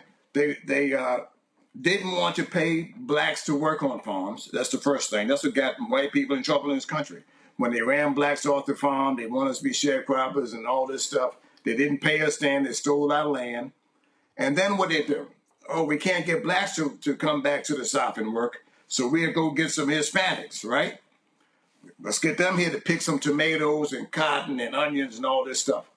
Now, when they found that they weren't going to vote for them, the Republicans were at 99%, they said, oh, now we got to get all of them out the country. And now we're going to get the blacks from the inner cities who are going to come back, pick some tomatoes, and people on the disability. Roll is not working. Black people ain't coming back picking no damn tomatoes for free. They're not going to do it, man. So this stuff that this administration is saying, they're going to get some people on disability, man. That's what they're saying. Disability and blacks from the inner city. That's what this administration said, not me, to come out here and be and do the farm work. It's not going to happen. It's not going to happen. But what I am saying is, I don't want to lose anymore, and I don't want to lose to anything that look like Donald Trump or act like Donald Trump. That's dumping on Black America from the megaphone. I mean, look how he's ridiculing the leader, the Black leader, Jeffries. Got him out here in some dunce hat or some kind of sombrero, and got him throwing a Donald Trump hat on him. Man, it irritates me to no extent that we have someone in this country that take politics and the office of presidency all the way down to humiliate a black man, a sharp black brother like that, man, with no comeback in this country. It pisses me off to no extent. Real quick on my panel questions. Michael, you first. Go. All right, John. So I know there were some black farmers before the 2024 election. Here on Roland Martin Unfiltered, you said some of them were going to vote for Donald Trump or thinking about voting for Donald Trump. What are they saying now? They ain't saying nothing. They ain't saying nothing, and that's what happens when you get your behind kicked here. You run and hide. I ain't seen them on a talk show nowhere. And I told them, and Roland been on some of these emails. I mean, I stopped writing them. Oh, you mean what's that dude named Corey? I don't even know what his name is. Right, because I done cussed him out several times. Well, look, you can't. This is what's wrong with our people. Here's the perfect time in history for black people to come together and say, you know what, we ain't getting dumped on no more, and we're going to do something positive and move forward together. That's what we're going to have to do. If not, this guy in the White House is going to keep kicking out butts, man. And Roland, guess what, man? I've been watching your videos. The only someone who's saying it in a forceful and clear directive here is you, that I've seen out on the media circuit. So for those guys who voted for him, hey man, I came out on the block for Harris. I endorsed her in a very, very public way down in Atlanta, Georgia. Got up on the stage with her, and I endorsed the next black people and black farmers to vote for him. And there was some pockets of people, Roland, that was arguing with me on some of these conference calls about Donald Trump, man. And they were pissed off when I came out for publicly for Harris. And now you can see that I was doing the right thing. I've done the right thing. And guess what? They were on the wrong side of the coin. And this president is going to be on the wrong side of history. Just give him a little time. You know what? And, my grandmother would say there's a stick sitting up yonder with your name on it if you keep dogging people. And ain't nothing in the Bible that you can show me that is godly about this president, man. Yep. And what he's doing to poor people in this country. You're going to reap what you sow. It's going to take a little time, but he's going to get what he has coming to him. Yeah, Corey Lee, Executive Director of the Cowtown Foundation. He real damn quiet, Well, they don't call me, Roland. I'm out here. And guess what, man? We got an annual conference. Well, you need to come to that annual conference in Birmingham, Alabama. When is it? October 31st. Crap. I wish I given a speech in Houston that day. Well, look, man, send a video. Okay. Matter of fact, you can send that clip. You just done the introduction to on this, and I can play it, man. Because all right. Well, it's so relevant for the conference. I'll make a special video for the conference. Matt, your question. Yeah, real quick, John. You talked about J.D. Vance buying land up, and I think you said acre trader, watching some of that land. What is the effect, if you know, that's happening with the major companies like the Cargills and the big agricultural companies? Is there a boon to them from the smaller farmers that are closing down? What's your understanding how big farming is being benefited by this, if at all? Well, thank you for that. And I never get a chance to talk about corporate America. Corporate America has totally turned its back on the National Black Farmers Association. Mm-hmm. Banks, Wells Fargo, Cargill, ADM, none of those companies have reached back and picked up the farmers, the very people that made them their companies billionaires. They're now dumping on us too, and they went with Trump and they this anti-black thing, anything got something to do with black, they cut. All those companies cut us off. And matter of fact, I need to put out a report card on just how many companies. Oh, hell yeah. Oh, John, put the names together. I will read the names on the show. Yes, and I can show you the emails. And Wells Fargo said they couldn't help us because this organization represented black farmers. That's what they said. Not me, Ron. That's what they said. It should be a shame. It should be held accountable for coming out. Oh, yes. Oh, yeah. Please send me the emails. I do it. It's all coming to you. But thank you for that question, and I don't get a chance to do it on these other national circuits. Corporate America gets a damn F- for siding with Trump. And here's what they do. They label us DEI and give us names for every 10 years. Our names has changed. Socially disadvantaged farmer. Hey, board, you got to say farmers of color to advance your bill on the Hill. They change our names every 10 years. And here's what I'm gonna say about this president. He don't care what they say. They're going on with their program. And when we get in office, they say, hey, boys, you got to reach across the aisle and go over there and get some Republicans, man, to make anything happen here.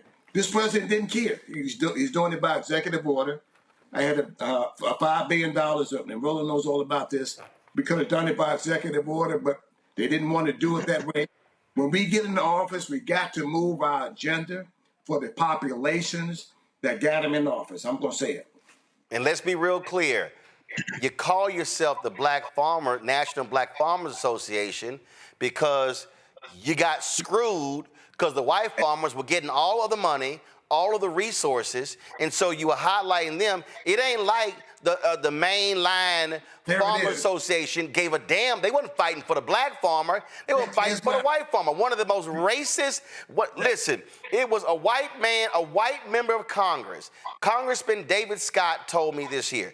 David Scott was the first African American to become chairman of the House Agricultural Committee. Yeah. I think he said when Ron Dellums was on this, I forgot, long time, he said a white member of Congress said to him, if it's one thing that ain't gonna never happen, you ain't gonna never see a black chair of this committee.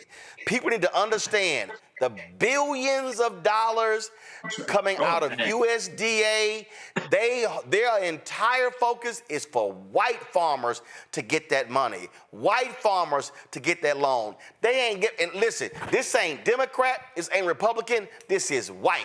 This is about that, and that's why Marcia Fudge wanted to be Secretary of Agriculture, and Biden didn't make her. He should have, and he put the former governor of Iowa. Hell, wasn't that his third time being Agriculture Secretary? Man, Bill, we didn't want Vilsack. I didn't want him. Yeah, Tom Vilsack. So people need to understand. On your show and talked about that. People need to understand. USDA actually, y'all, has the largest bank in the federal government. Y'all, income. That's right. Y'all don't even understand how much money is in the USDA. $1 million for the top 10%, and white farmers receive $1 million a year annually. And they call it, when black people get on the program, all this welfare, all this stuff, white farmers get $1 million per farmer, the top 10% in the U.S. Farm Subsidy Program. The average subsidy to a black farmer is $200. We're not even on the same wavelength, with our farm subsidies in this country. All this money that went out to white farmers, and they've been getting it for years. And we formed the MBFA because guess what? They was out here calling me a nigger, the man who worked there. They was out there spitting on me. They was out there seeing black farmers one day a week. They was tearing my application up and throwing it in the trash can. They don't want to talk about that. They don't want you to say anything about black. They want you to get away from it, but they want to give it all to white farmers. They want to bring white farmers in from South Africa and give them our land out of inventory. I say over my dead body, Roland. I'm telling you right now, somebody's going to have to take me out of here if they give us them white farmers from South Africa our land. Yep. They brought them here, gave them a path to citizenship, and now this president is talking about giving them homesteads and farms, things they've never done in this country for a black man. They brought him here because solely based on what? Race, which is white. but they don't want to do a damn thing for you, for black, and they don't want to give us our land out of the inventory, that $5 billion for debt relief. They don't want to do it. But I ain't giving up. I ain't giving up, and I ain't giving up. Well, listen, we're going to keep highlighting this as well. This is why I created this platform, for you and others to be able to come on and to share these stories. That's critical. Before you go, man, I know you got to go, but look, this man right here on this screen has been my outlet when I got in trouble on the Hill and I couldn't get visibility on.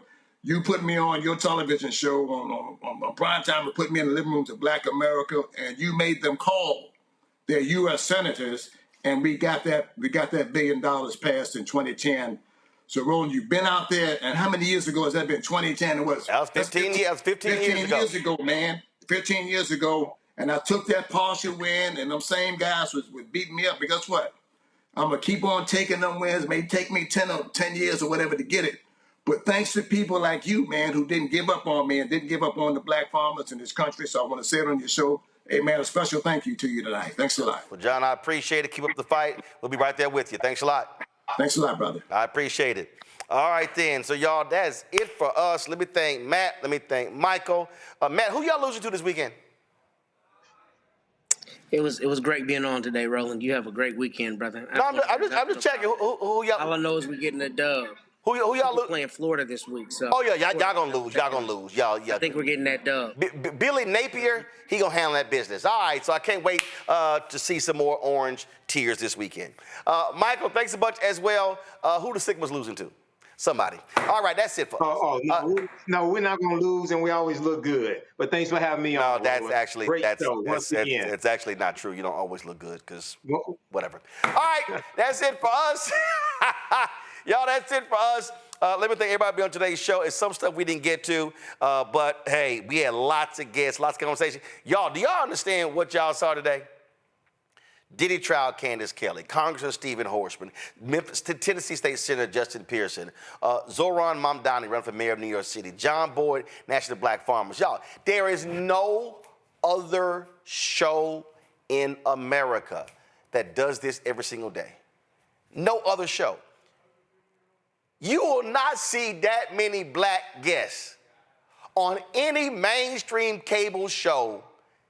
Hell, they ain't gonna have that many black guests for the whole day. You ain't gonna see that many black guests in 24 hours. So this is why we do what we do. We center African Americans, we center our story, but here's the deal. What we talk about is not just for black people. So white folk can watch this show, Latino folk can watch this show, Asian American folk, Native American can watch this show. It doesn't matter. We are about speaking to the issues that touch the people, and that's why it's important. Your contributions are critically important. I've already told y'all we're trying to raise $1 million between now and December 31st because, man, we got some fantastic stuff coming down, man. But you got to fund it. So your support is critical. If you want to support Roland Martin Unfiltered and the shows on the Black Star Network, the 2 new shows we got coming on, the retooling of blackstarnetwork.com to become a news portal, please do so by contributing. Use the Stripe QR code. You see it right here, bottom left-hand corner. Cash App. You can also use credit cards for using the Stripe. PayPal, R. Martin Unfiltered, Venmo, RM Unfiltered, Zelle, Roland at RolandSMartin.com, Roland at RolandMartinUnfiltered.com. Checks and money order, make it payable to Roland Martin Unfiltered, P.O. Box 57196, Washington, D.C., 20037 0196. Also, folks, download the Black Star Network app. Apple phone, Apple TV, Android TV, Roku, Amazon Fire TV, Xbox One, Samsung Smart TV. Be sure to get a copy of my book, White Fear, How the Browning of America is Making White Folks Lose Their Mind. Available at bookstores nationwide. Be sure to also get our Black Star Network, Roland Martin Unfiltered swag by going to shopblackstarnetwork.com. Shopblackstarnetwork.com. Get our t-shirts, our hoodies, our wall art, mugs, and more.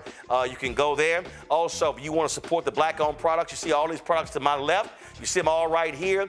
Get these products, y'all, by going to shopblackstarnetwork.com. These are black-owned products that you see right here. And, man, it's some great stuff. So go to shopblackstarnetwork.com. Our audio podcast through iHeartRadio Network. We're on all the platforms, Amazon Music, Apple, Spotify, you name it. And then, of course, also support fan base. It's going to be an investathon next week.